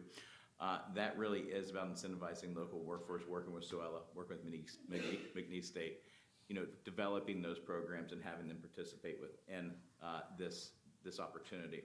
The great thing about Project Cypress and even that other project in Texas you mentioned is that Louisiana will now be at the forefront of a direct air capture technology economy. The first one in the United States really of this size, which means that the opportunities that will come from that potentially will be the manufacturing and seeing how we can have the next mega size direct air capture facility move forward. So, when you think about this project receiving $600 million, and I know projects over there, we're talking about tens of billions of dollars. This is a relatively small plant, but what we're able to hopefully affect and impact is not just the capture and permanent sequestration of those CO2 molecules, but building a brand new economy and industry to support that technology moving forward. You say it's relatively a small plant. Let me tell you, and I'm not trying to be rude, this is Louisiana. We're the poorest state in America, the poorest people, most uneducated folks living right here, most pollution. When you talk about $600 million here, that's no little project to us. This is a huge project for us, and it's all new science that we know nothing about. I'm just speaking for me. And this is what we've heard today. We've heard more today than we had. All we've had is a few lobbyists that are well paid to come by and tell you, this is a great thing, blah, blah, blah. These are nice people. This is what we're going to do. We're going to clean up the air. You got any questions? Well, hell no, I don't have any questions. I don't know enough to ask a question. Come to see me and bring me 3 nice fellows and tell me this is a great thing, and, well, I'll leave. We go eat dinner, that's a great thing. That's basically what happened. But we knew nothing about this. So anyway, when it says that, I know Mr. Lewis will be, this is something that I'm sure he'll know about. or he'll wanna know about. It says right here, I guess this is in the statute, isn't it? I understand the federal government will require 40% of overall benefits are to go to disadvantaged communities. Is that in the statute? In the law, in the grant, whatever. In the grant, it is written into the grant, and that You is hear to be the that? Justice 40 initiative itself. Well, I'm sure he'll be, 40% of the benefits, so you can call benefits money, you can call it, I don't know, whatever you wanna call it, but, he's very aware of, environmental concerns for his folks that he represents, and I'm glad. So I'm sure he'll be paying close attention to that. But anyway, let me just say this. Can I respond real quick? Let me just wrap up my part of this, okay? And I know y'all will be glad. I'll shut up. Happy to be here. Okay? I appreciate you coming today. You were both gentlemen. You're nice. There are some piercing questions that were asked. I'm not accusing anybody of anything. But when I found out that the King Ranch is going to get a facility and they own 1 million acres of land, the wealthiest people in South Texas. Wow. They're going to get $500 million from the government. Then I found out that the Stream family that owns 80,000 acres of land in southwest Louisiana is going to be participating in $600 million. That rang a bell, and it should. It should. Not saying they're not all fine. That's not the point. I have a little question when wealthy landowners come up with a deal to make them much more wealthy. But they are doing good things for the communities. And I'm not saying they're not. But I think it's our job as a commission to look into all this stuff and make sure that the taxpayers' money is being spent well. And that's all I'm doing. I don't know Mr. Stream. I understand he's a nice gentleman. I have been on the King Ranch bird hunting before, and I paid dearly to go bird hunting on the King Ranch. It's a hell of an operation, 100 miles across it. And so when I hear that they're getting $500 million and they make me pay to go bird hunting, they ought to let people go free, but they'll never do that. But anyway, thank you for coming today.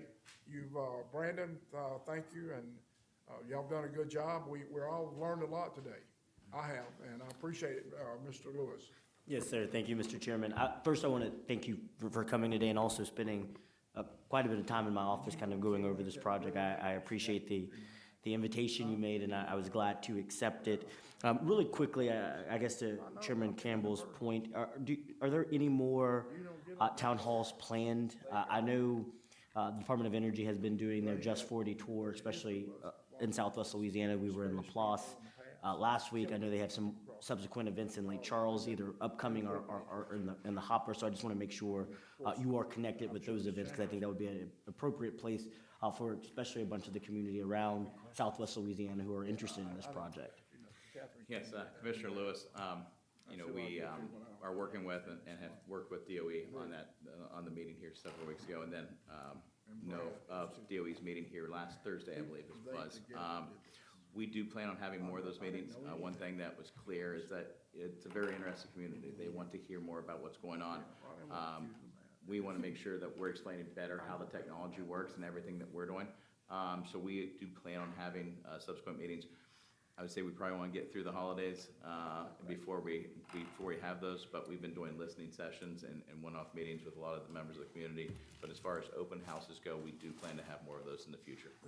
Perfect, thank you. And I would just encourage you, in line with Just 40, when we talk about supplier diversity, looking at those opportunities as we get into the construction and infrastructure phase of this project, that would be a great place that we could really highlight the Just 40 community, as DOE has stated. So, but my office will continue to talk with you, and I've been engaged with this conversation today and the subsequent meeting we had a few weeks ago in my office, so thank you.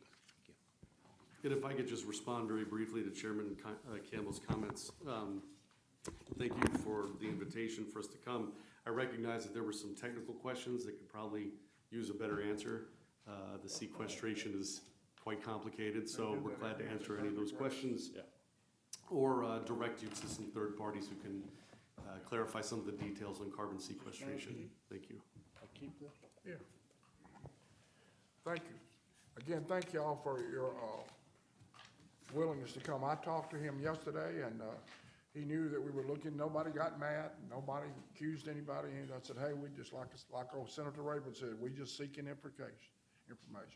And I think Brandon learned a lot from this, and we know now that we're gonna be involved, and we wanna work with you, but our job, basically, what we're all trying to do is make sure that people's bills are as reasonable as possible. Not cheap, reasonable. And the only way we can do is if something comes up like this, we have to know how it's gonna affect our ratepayers. Because like I said, we have, poverty is worse in Louisiana than it is anywhere in America, and utility bills are a big deal, are a huge deal, and we try to keep them down. And that's why I ask all these questions. And I didn't write these questions. Everybody in the audience know that they didn't come from me. But I had some friends who did, who were very qualified, and I appreciate you answering them, okay? And Chairman Campbell, I just want to definitely clarify that we will fund the electricity system upgrades at the expense of Project Cypress, and we will purchase VPPAs for additional renewable power. So when you talk about, rates and so forth, I just want to let you know that, we are going to be the ones paying for those. We do not want the ratepayers to be on the hook for that. Thank you so much. And I'm all for this project. Well, I'm not against, I'm for it. Just want to make sure it works right. That's all. Thank you. Thank you. Thank you, sir. All right. Go ahead. I did have one announcement I failed to make at the beginning. And I know we emailed this out to most of y'all, but Sarah Rogers, our HR director, had her baby since the last meeting, Elizabeth Jean. And as far as I know, mom and baby are all great, so we're looking forward to her coming back. Want to make sure everyone knew that.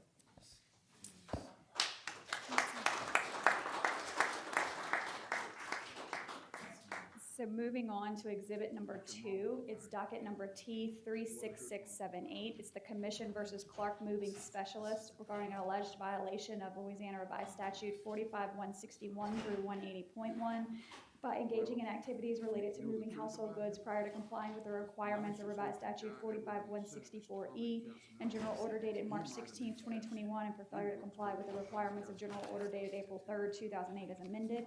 It's a discussion and possible vote on a recommendation of the Administrative Law Judge. Staff conducted an investigation into Clark Moving Specialist in January of 2023 and determined that Clark Moving was not registered with the Commission but was advertising services as an intrastate household goods mover. Staff mailed a citation to Clark Moving on March 3rd, directing Clark Moving to appear at a hearing at which Clark Moving did appear and moved jointly with staff to continue the hearing. At the subsequent hearing, Clark Moving did not appear and present a defense. The recommendation of the ALJ was issued on October 20th of 2023.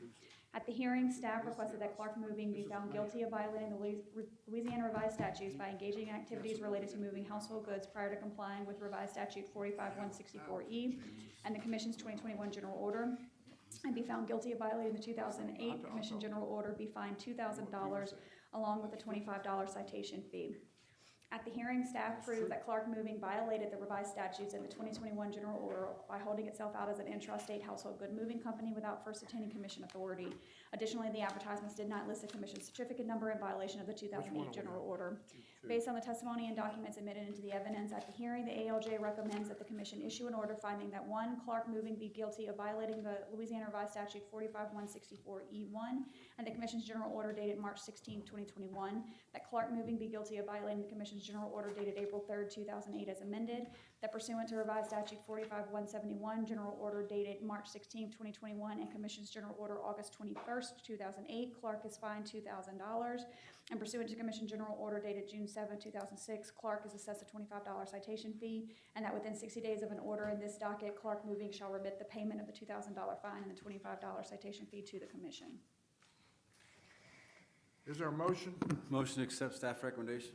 It's a motion by Mr. Scametta, second by me, okay? I don't want to say chairman. My name's Green, but that's okay. I thought it was Mr. Green, I'm sorry. Where's this I second it. Where's this company located?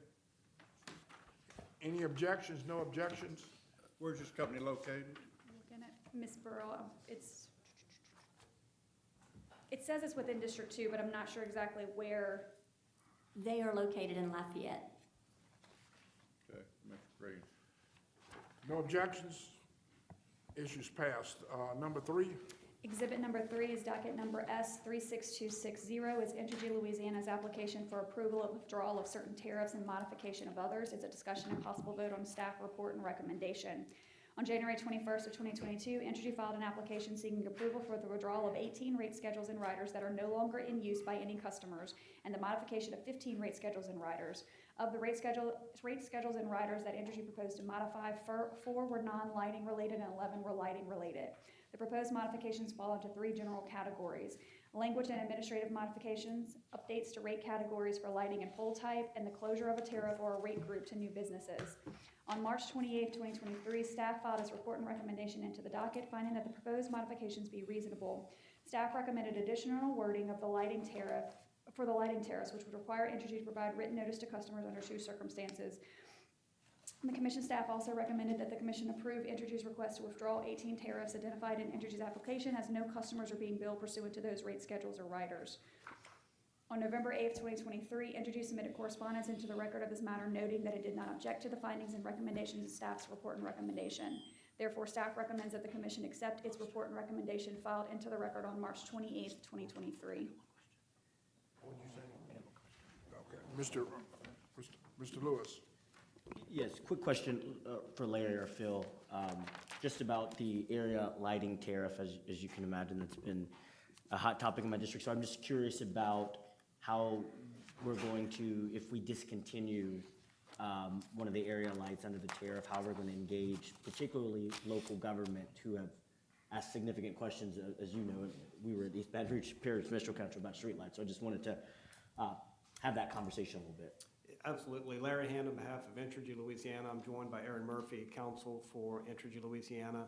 And Commissioner Lewis, I think your question goes to the portion of this regarding discontinuance of serving a particular street light that has experienced multiple outages, as opposed to changing from a sodium vapor fixture to an LED. Is that correct? Correct, yes. So, Ms. Murphy, would you address that? Certainly, Commissioner Lewis. I will say, first of all, that to my knowledge, that situation has never happened before. We do have the right under the tariffs to do so, but again, to my knowledge, we have never exercised that right, so it is something that we certainly do try to work with our customers on. And in that particular instance, we would do the same thing where we would work with them on an individual as-needed basis. Perfect, thank you. That was all. Commissioner Pendergrass and Mr. Mark, Francis. y'all have anything to add to your recommendation? Anything new to add to your recommendation? Commissioner Justin Bell on behalf of Commission staff. No, we don't have anything to add. We filed our report back in March, which was agreed to by the company, and it has additional notice requirements that we've all agreed to as well, so we stand by our recommendation. Okay, thank you. Any further questions? Not. Make a motion. Mr. Francis makes a motion to approve the staff recommendation. I second it. Is there any objection? No objection. Next. And Item Aaron, will you just sign the clipboard, please? Thank you. number 4. Exhibit number 4 is docket number S36942. It's Atmos Energy Corporation's request for approval of the renewal of the asset management plan for Atmos Energy Corporation's Louisiana division. It's a discussion and possible vote on staff report and recommendation. Atmos submitted a letter to the Commission on July 26, 2023, requesting the Commission approve the renewal for additional 5-year period, the asset management plan that was entered into with Trans-Louisiana Gas Pipeline and previously approved by the Commission in order number S34879. Notice of the filing was published in the Commission's official bulletin without any intervention.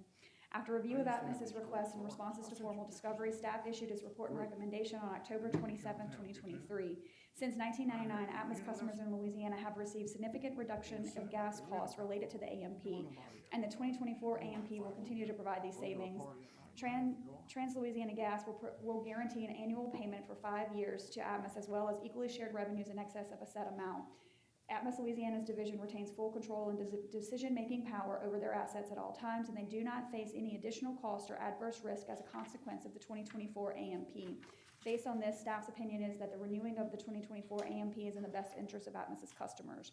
Staff recommends that the Commission accept the staff report and recommendation filed on October 27, 2023. Is there, Motion to accept staff recommendation? I'll second.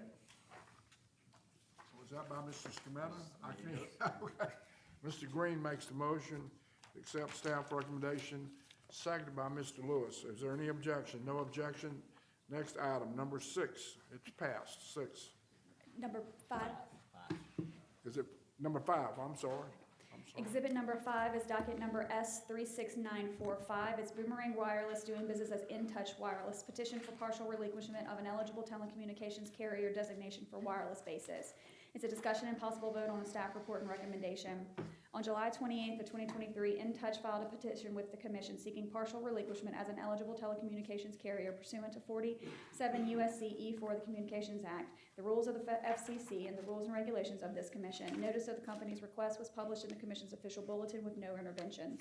Boomerang was designated as a lifeline-only ETC by Commission Order number S32441, and on January 12th of 2017, the Commission approved Boomerang's request to extend their designated service areas to include areas serviced by T-Mobile and AT&T Mobility. In February of 2022, the corporate ownership of Boomerang officially changed, and as a result, Boomerang no longer utilizes the Verizon and AT&T networks as underlying carriers. Boomerang will continue to utilize T-Mobile network, which, following its merger with the Sprint network, includes an expanded service area. On October 19, 2023, staff filed its report and recommendation on the company's petition into the record, and pursuant to the Act, the State Commission shall permit an ETC to relinquish its designation as such a carrier in any area served by more than one ETC. Staff has reviewed the company's request and the requirements of the Act and has confirmed that Boomerang provided advance notice to the Commission regarding its relinquishment, and staff has confirmed that there are at least 8 additional ETCs serving the areas in which the relinquishment is being sought. Staff requests that the Commission accept the staff report and recommendation filed into the record on October 19, 2023. Is there a motion? Green motions to accept staff recommendation. I got, you can just, you like that? Second. All right. All these Republicans jumping on me now. Mr. Green makes a motion, Mr. Scametta second, and I'm gonna go along with Mr. Lewis. We're gonna go along with this, okay? Okay. Any objection? No objections. Next item, please. Exhibit number 6 is docket number S36961. This is Point Capee Membership Corporation's request for a letter of non-opposition to borrow funds as a discussion and possible vote on a staff report and recommendation. On August 28, 2023, Point Capee filed a request for the Commission authorization to enter into a financial agreement with its lender, CoBank, for funds that would be used to pay the balance on a short-term bridge line of credit that Point Capee required because of an emergency transmission line project that was being undertaken. Due to the emergency nature of the project, Point Capee was unable to wait and incorporate the project into the company's RUS work plan scheduled for submission in 2024. The request was published in the Commission's official bulletin with no interventions. On November 3rd, 2023, staff filed its report and recommendation into the record, which recommends that the Commission express its non-opposition subject to conditions, which included providing a copy of the signed loan agreement within 30 days of the loan closing, along with any revisions should they occur, and that the company must file an annual report updating the status of the loan, payment of any principal or interest towards the loan, and status of any capital improvements associated with the loan until such time that the loan has reached maturity. On November 3rd, 2023, Point Capee filed its correspondence into the record indicating its acceptance of staff's report and recommendation without any objections. Therefore, staff recommends that the Commission express its non-opposition to the request, subject to conditions laid out in staff's report and recommendation filed on November 3rd, 2023. Move to accept staff recommendation. Mr. Scametta moves that we accept staff recommendation, second by Mr. Francis. No objections? Next item, it's passed. Next item. Exhibit number 7 is docket number S36973. It's Central Louisiana Cellular's petition to relinquish its eligible telecommunications carrier designation. It's a discussion and possible vote on staff report and recommendation. On September 13th of 2023, Central Louisiana Cellular filed its petition with the Commission seeking relinquishment of its ETC pursuant to 47 U.S.C. E4 of the Communications Act of 1934, the rules of the FCC, and the rules and regulations of this Commission. Notice of the company's request was published in the Commission's official bulletin with no interventions received. Following the acquisition of 2 cellular markets from another wireless ETC in Louisiana, the Commission granted a partial transfer of Centennial ETC's designation to CLC on August 4th, 2010. The designation was for a service area consisting of 5 rural incumbent local exchange carrier study areas and 19 wire centers in the study area of Bell South Communications, a non-rural ILEC. Because designation in a portion of the rural ILEC study area was not involved, the designation had immediate effect without the need to obtain FCC concurrence. CLC intends to wind down its network operations on December 31st, 2023 in anticipation of that date and to prevent the expenditure of USF support on 5G-ready infrastructure that will not be used. CLC wishes to relinquish its ETC designation as of September 30th, 2023. Accordingly, CLC notified the commissions of its intent and requests that the commission grant its relinquishment effective September 30th, 2023. On October 19th, 2023, staff filed its report and recommendation into the record. Pursuant to the Act, the State Commission shall permit an ETC to relinquish its designation as a carrier in an area served by more than one ETC. Staff reviewed the company's request and the requirements of the Act, and CLC provided advance notice to the Commission regarding its relinquishment, and staff has confirmed that there is at least one additional ETC serving the areas in which the relinquishment is being sought. Moreover, CLC does not have any Lifeline customers remaining in Louisiana. Accordingly, there is no need to notify subscribers or alternative providers. Staff recommends that the Commission accept the staff report and recommendation filed into the record on October 19th, 2023. Motion to accept staff recommendation. Mrs. Green. Mr. Green, I know who it is. But I appreciate it. I'll second. Mr. Green has a motion, second by Mr. Lewis. Any objection? No objection. Next item is passed. Next item. Exhibit number 8 is docket number U35985. This is the Commission audit of fuel costs of CenterPoint Energy Resources Corp. doing business as CenterPoint Energy ARCLA and CenterPoint Energy Intex associated with the February 2021 winter storm event. It's a discussion and possible vote on an uncontested joint report and draft order. On May 11, 2021, staff filed a notice of the audit of CenterPoint pursuant to a commission directive at the April 14, 2021 B&E, wherein staff was directed to audit and review the actions taken and decisions made that impacted the fuel costs incurred during the February 2021 winter storm by the IOUs and the gas local distribution companies. Notice of the audit was published in the Commission's official bulletin, and after multiple rounds of discovery and completion of the audit, staff filed its audit report of Intex into the record on June 7, 2022, which was published in the Commission's official bulletin. Staff filed its audit report of ARCLA into the record on August 24, 2023, with notice published in the Commission's official bulletin, and there were no interventions in either publication. In the Intex audit, Intex was not significantly adversely affected by the winter storm Uri and the resulting increase in natural gas prices. This was because of the commodity price cap provisions included in its AMA with BP, under which Intex purchases nearly all of its gas supply. The commodity price cap was an effective price hedging strategy which significantly mitigated the price increase attributable to the winter storm Uri. Therefore, staff recommended no changes to Intex's current practices. For the ARCLA audit, staff evaluated whether ARCLA's existing practice of pricing South Pooling area gas supply purchases resulted in ARCLA paying prices that were inconsistent with the prices paid by other market participants for the same area during Winter Storm Uri and contributed to the significant increase in gas costs experienced by ARCLA in February 2021. Staff's review of the Intercontinental Exchange daily price data indicated no material differences in traded prices for the EGT South Pooling area and Enable Gas East gas supplies during Winter Storm Uri. Therefore, staff concluded that the use of the Enable Gas East index pricing by ARCLA to price its pooling areas did not result in ARCLA paying prices which were inconsistent with other market participants paid. Staff did recommend that ARCLA take a more proactive approach to diversifying its pricing in the future, which would mitigate the adverse price effects of the Permian area production declines. CenterPoint indicated no opposition to either of staff's audit reports. And on November 7, 2023, staff and CenterPoint filed their uncontested joint reports and draft order. Therefore, staff recommends that the Commission accept the joint reports and issue the draft order filed into the docket on November 7, 2023. There's a motion by Mr. Green Yep, motion to accept staff recommendation. and a second by Mr. Scametta.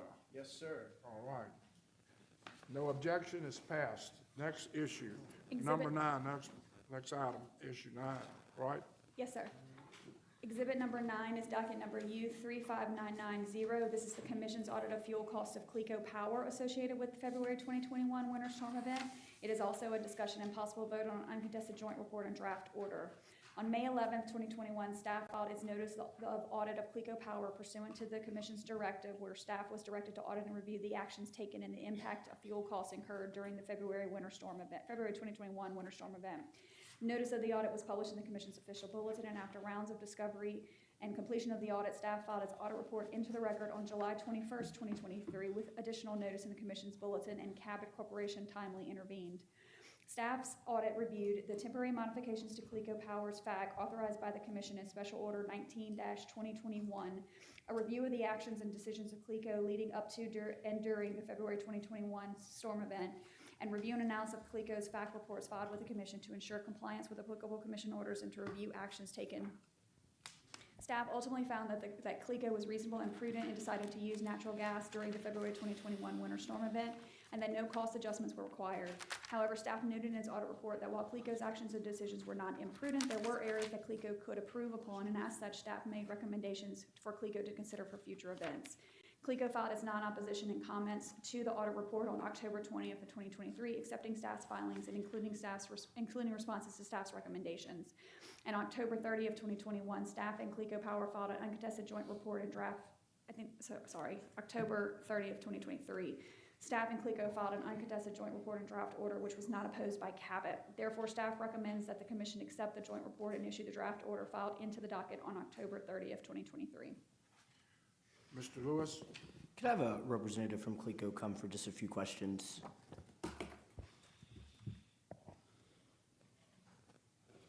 Can put a motion on the floor? Yes, I have no objection. Good. Well, I'm moved to accept the staff recommendation. Second.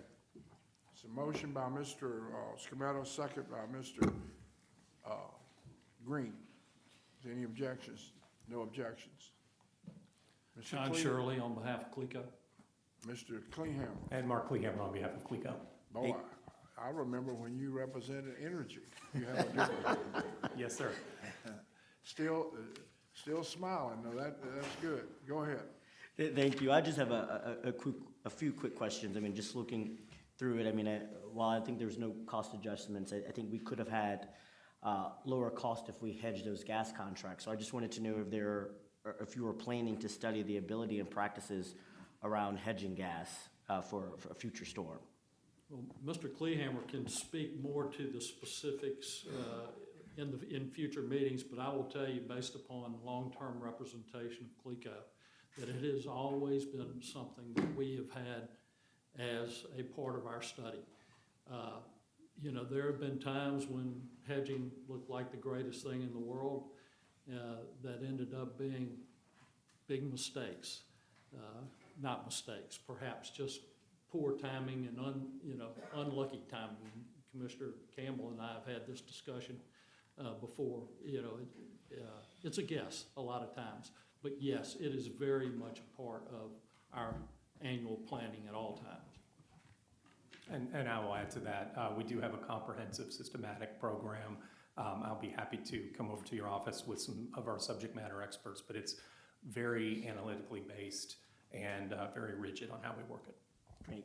And then also, have you thought about any updates to your emergency system plan? I mean, I think when I looked at the review, it seems there could have been a little bit more adequate freeze management to avoid some of this. So I just wanted to see if subsequent, since Winter Storm Uri, have there been any changes or discussions around your emergency plan? I'll defer to Mark on that. Yes, I believe so. I believe that those have been filed most recently, perhaps in August of this year. Okay.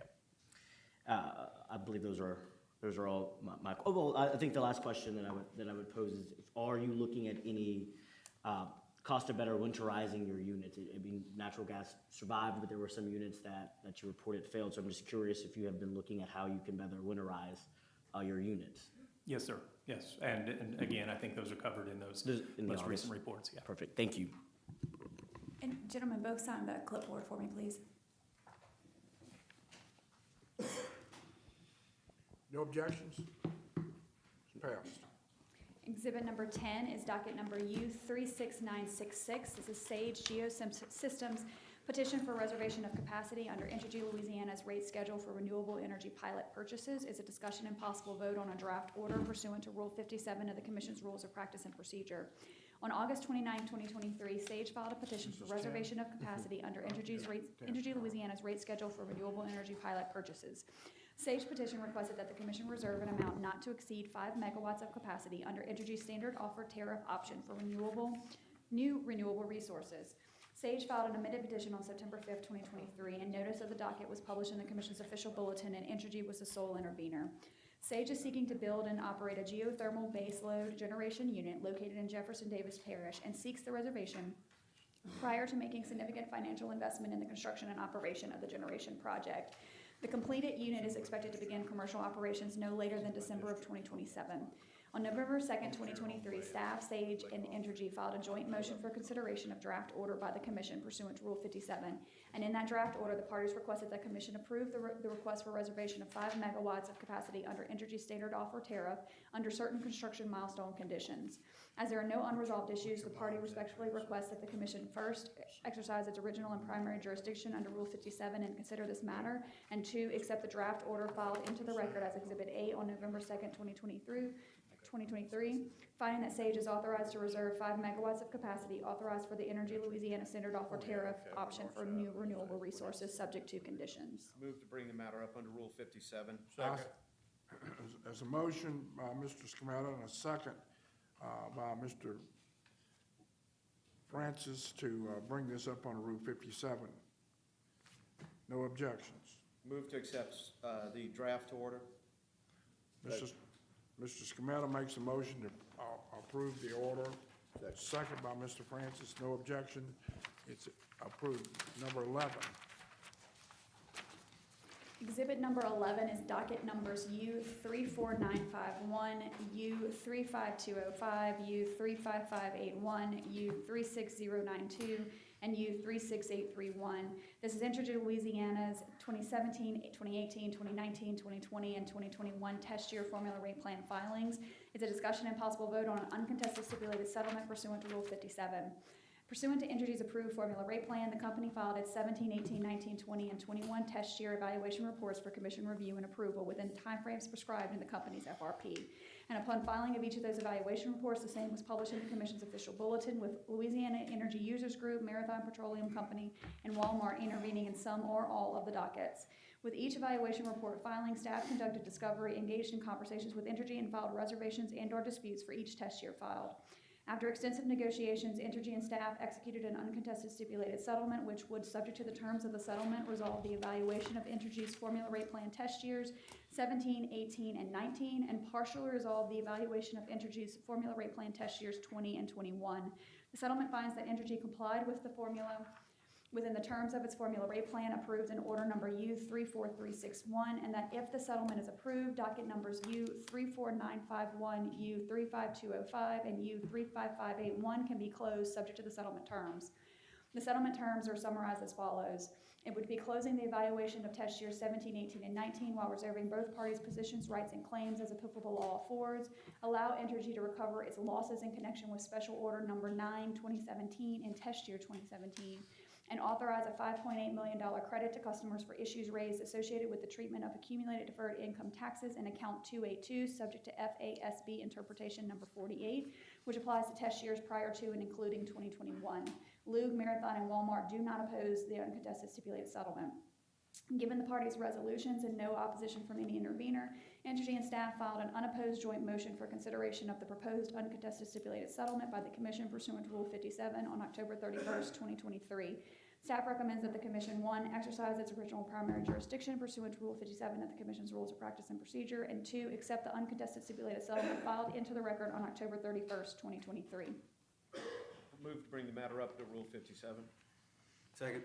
There's a motion to bring this up under, the item up under Rule 57, a second by Mr. Green. No objections. Move to accept the uncontested stipulated settlement. Mr. Scametta moves to accept the settlement, uncontested settlement. Mr. Green seconds it. No objection. It is accepted. Number 12. Exhibit number 12 is docket number X37003. It's Southwestern Electric Power Company's request for proposal for the purchase of diverse generation and capacity resources, and associated with the market-based mechanism order is a discussion and possible vote to retain outside counsel. RFP 2322 was issued in response to SWEPCO's notice, and we received 2 qualifying bids. The first was Patrick Miller for $219,000 in fees and $10,000 in expenses for a total budget not to exceed of $229,000. And the second was Stone Pigment for $390,000 in fees and $7,500 in expenses for a total budget not to exceed of $397,500. And staff makes no formal recommendation as both bidders are qualified. I'll make a motion that we accept Patrick Miller for $219,000.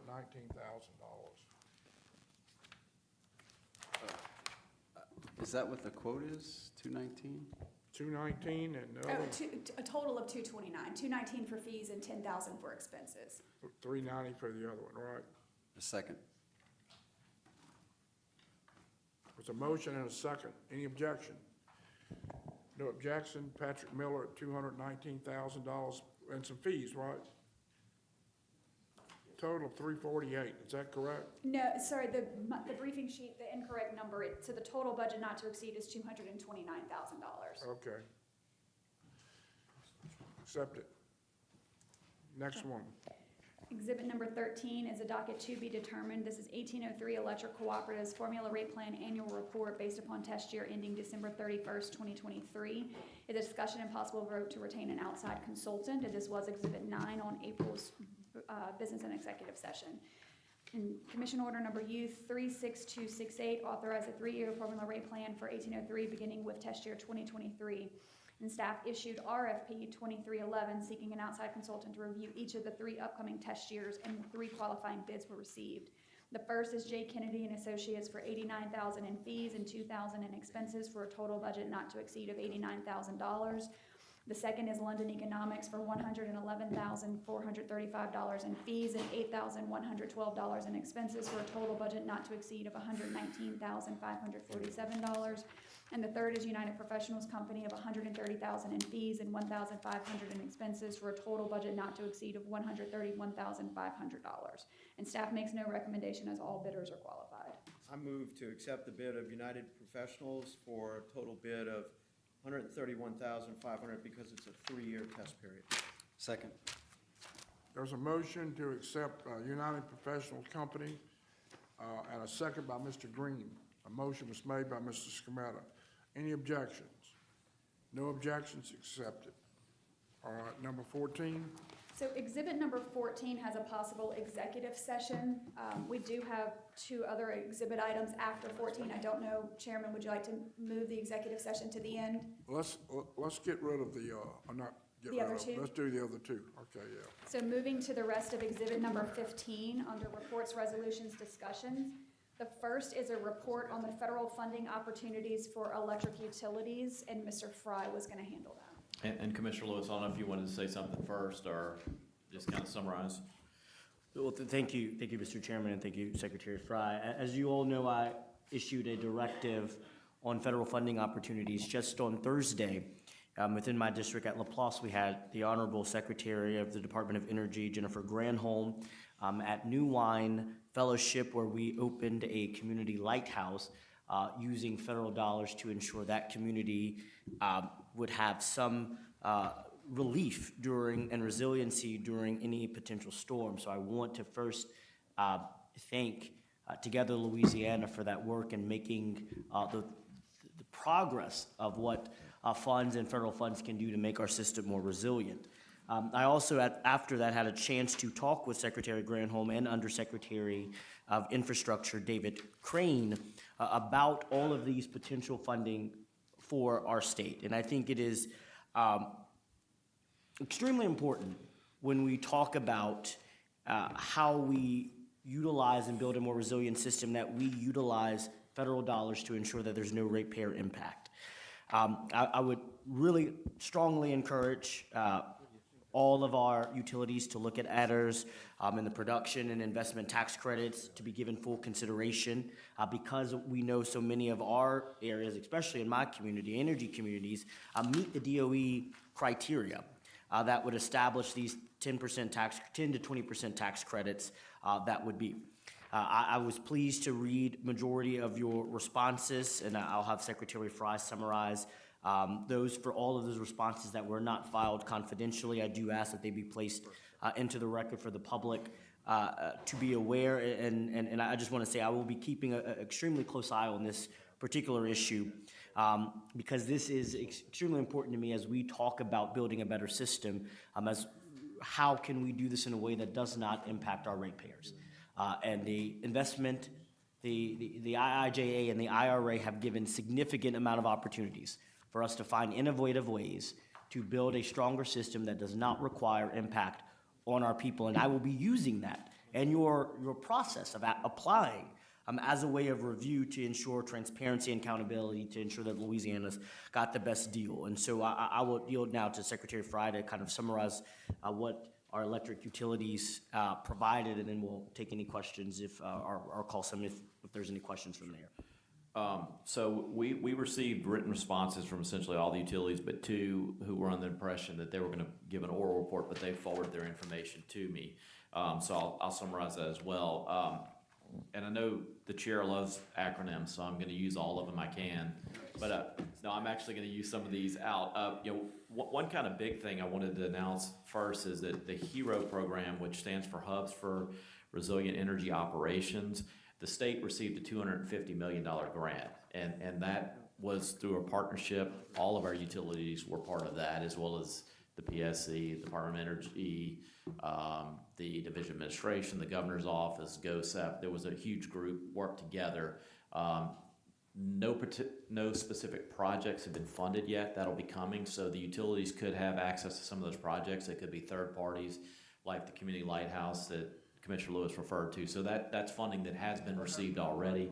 And some of the utilities mentioned about their role in partnering with that. But I'll start with the IOUs and go down to the co-op. So Energy has applied for grant funding in multiple projects, both under GRIP, HERO, HALO, BRIC, et cetera. SWEPCO actually received about $3 million in GRIP funding, and was also a HERO partner. CLECO is working with a third-party expert on grants to identify all potential projects and its resilience that could apply. They were also a HERO partner.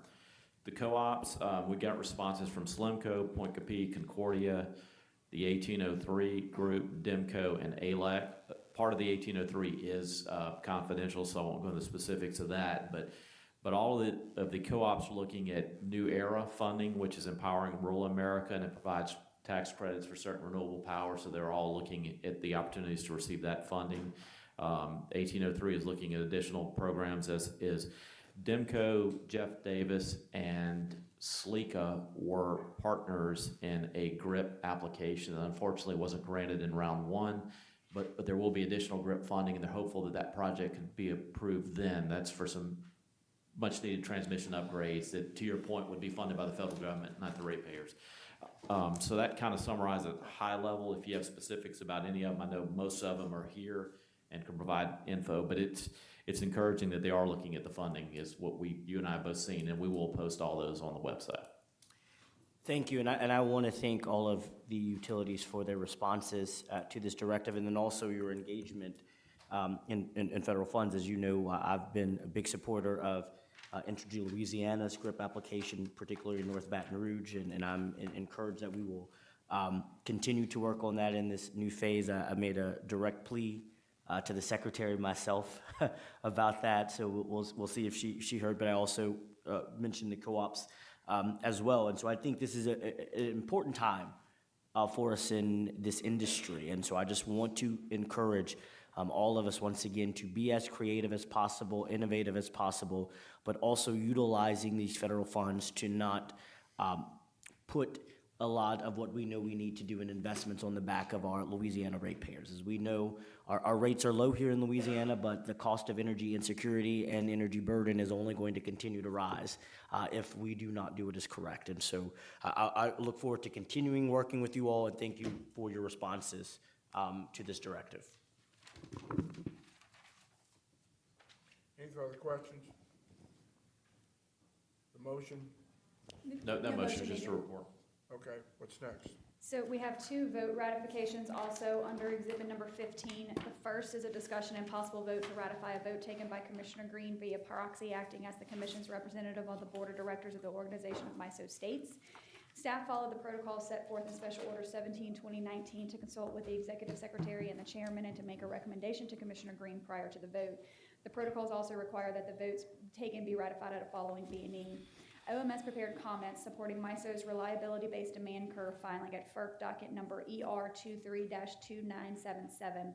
The MISO filing seeks to change its annual planning reserve auction design for a vertical demand curve to an administratively designed downward sloping demand curve.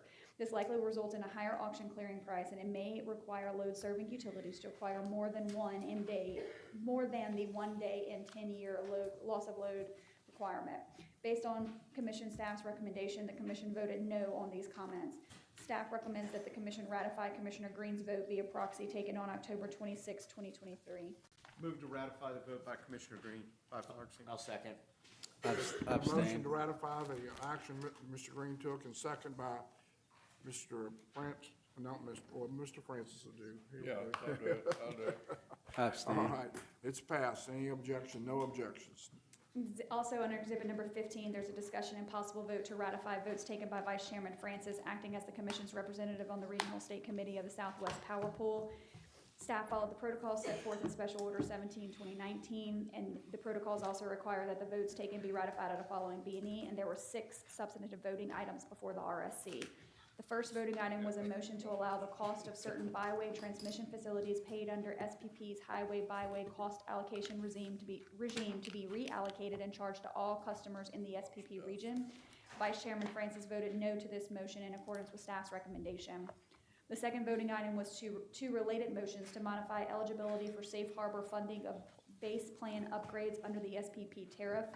Vice Chairman Francis voted no to both of these motions in accordance with staff's recommendation.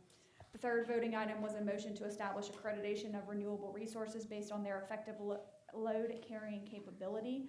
Vice Chairman Francis voted yes to this motion in accordance with staff's recommendation.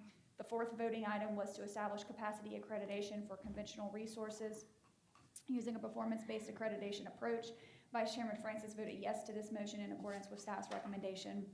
The fifth voting item was a motion to endorse a demand response accreditation policy to provide directional guidance for future policy development. Vice Chairman Francis voted in favor of the motion. The sixth voting item was a motion to endorse a policy direction taken by the Supply Adequacy Working Group on accreditation and operational requirements for fuel assurance. Vice Chairman Francis voted in favor of the motion. Staff recommends that the Commission ratify Vice Chairman Francis's votes taken on October 30th, 2023 as the Commission's representative to the SPP RSC. Mr. Francis. I'd like to abstain from this vote, and also some very complicated votes, folks. And thank goodness for good help like Dana Shelton and Lane Sisson to assist me with this work. So I abstain to the vote. Move to ratify the vote of Commissioner Francis. Second.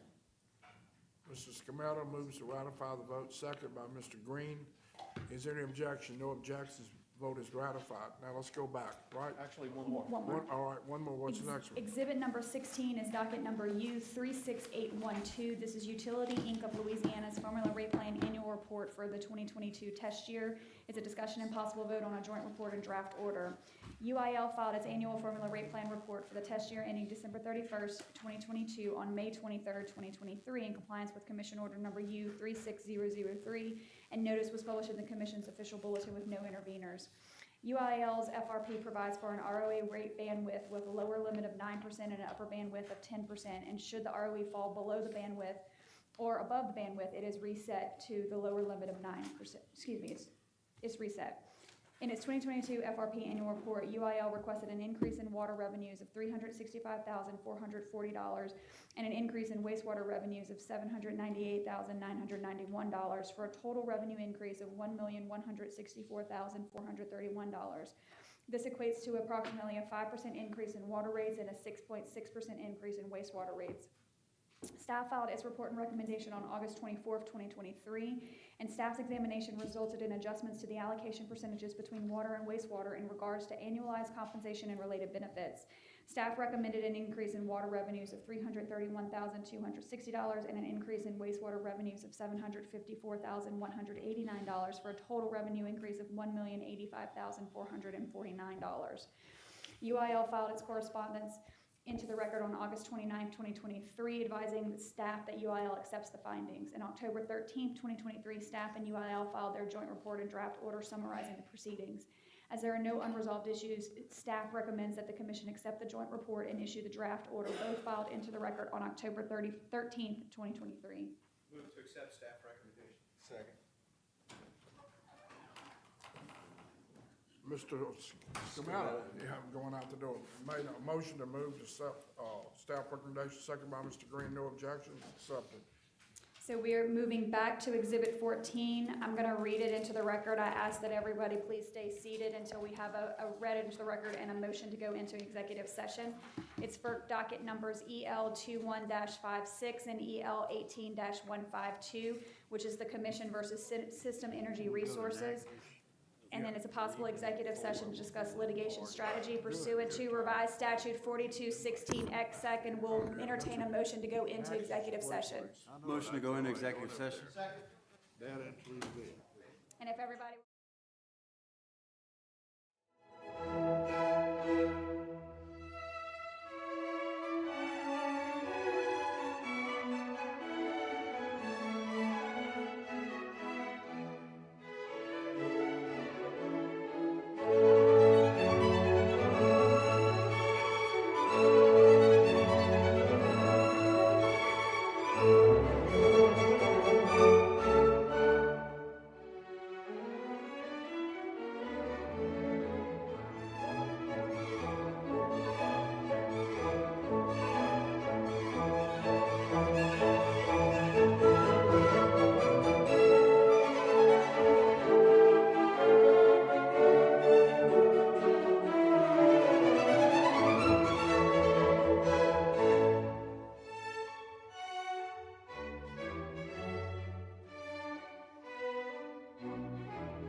Chairman No, I don't know. You want a Foster. meeting? I said, no, I don't want a meeting.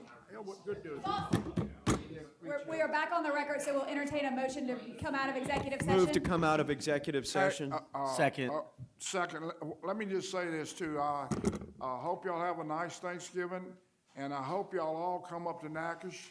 I've told you this 100 times. I've been like a teacher. Natchitoches is the oldest city in the Louisiana. There you go, Louisiana Purchase. It's 2 years older than New Orleans. So y'all come up there. It's a nice city. We'll have a nice time. I'll buy y'all a meat pie. See you later. We need to entertain a motion to adjourn. Move to adjourn. Second. Second.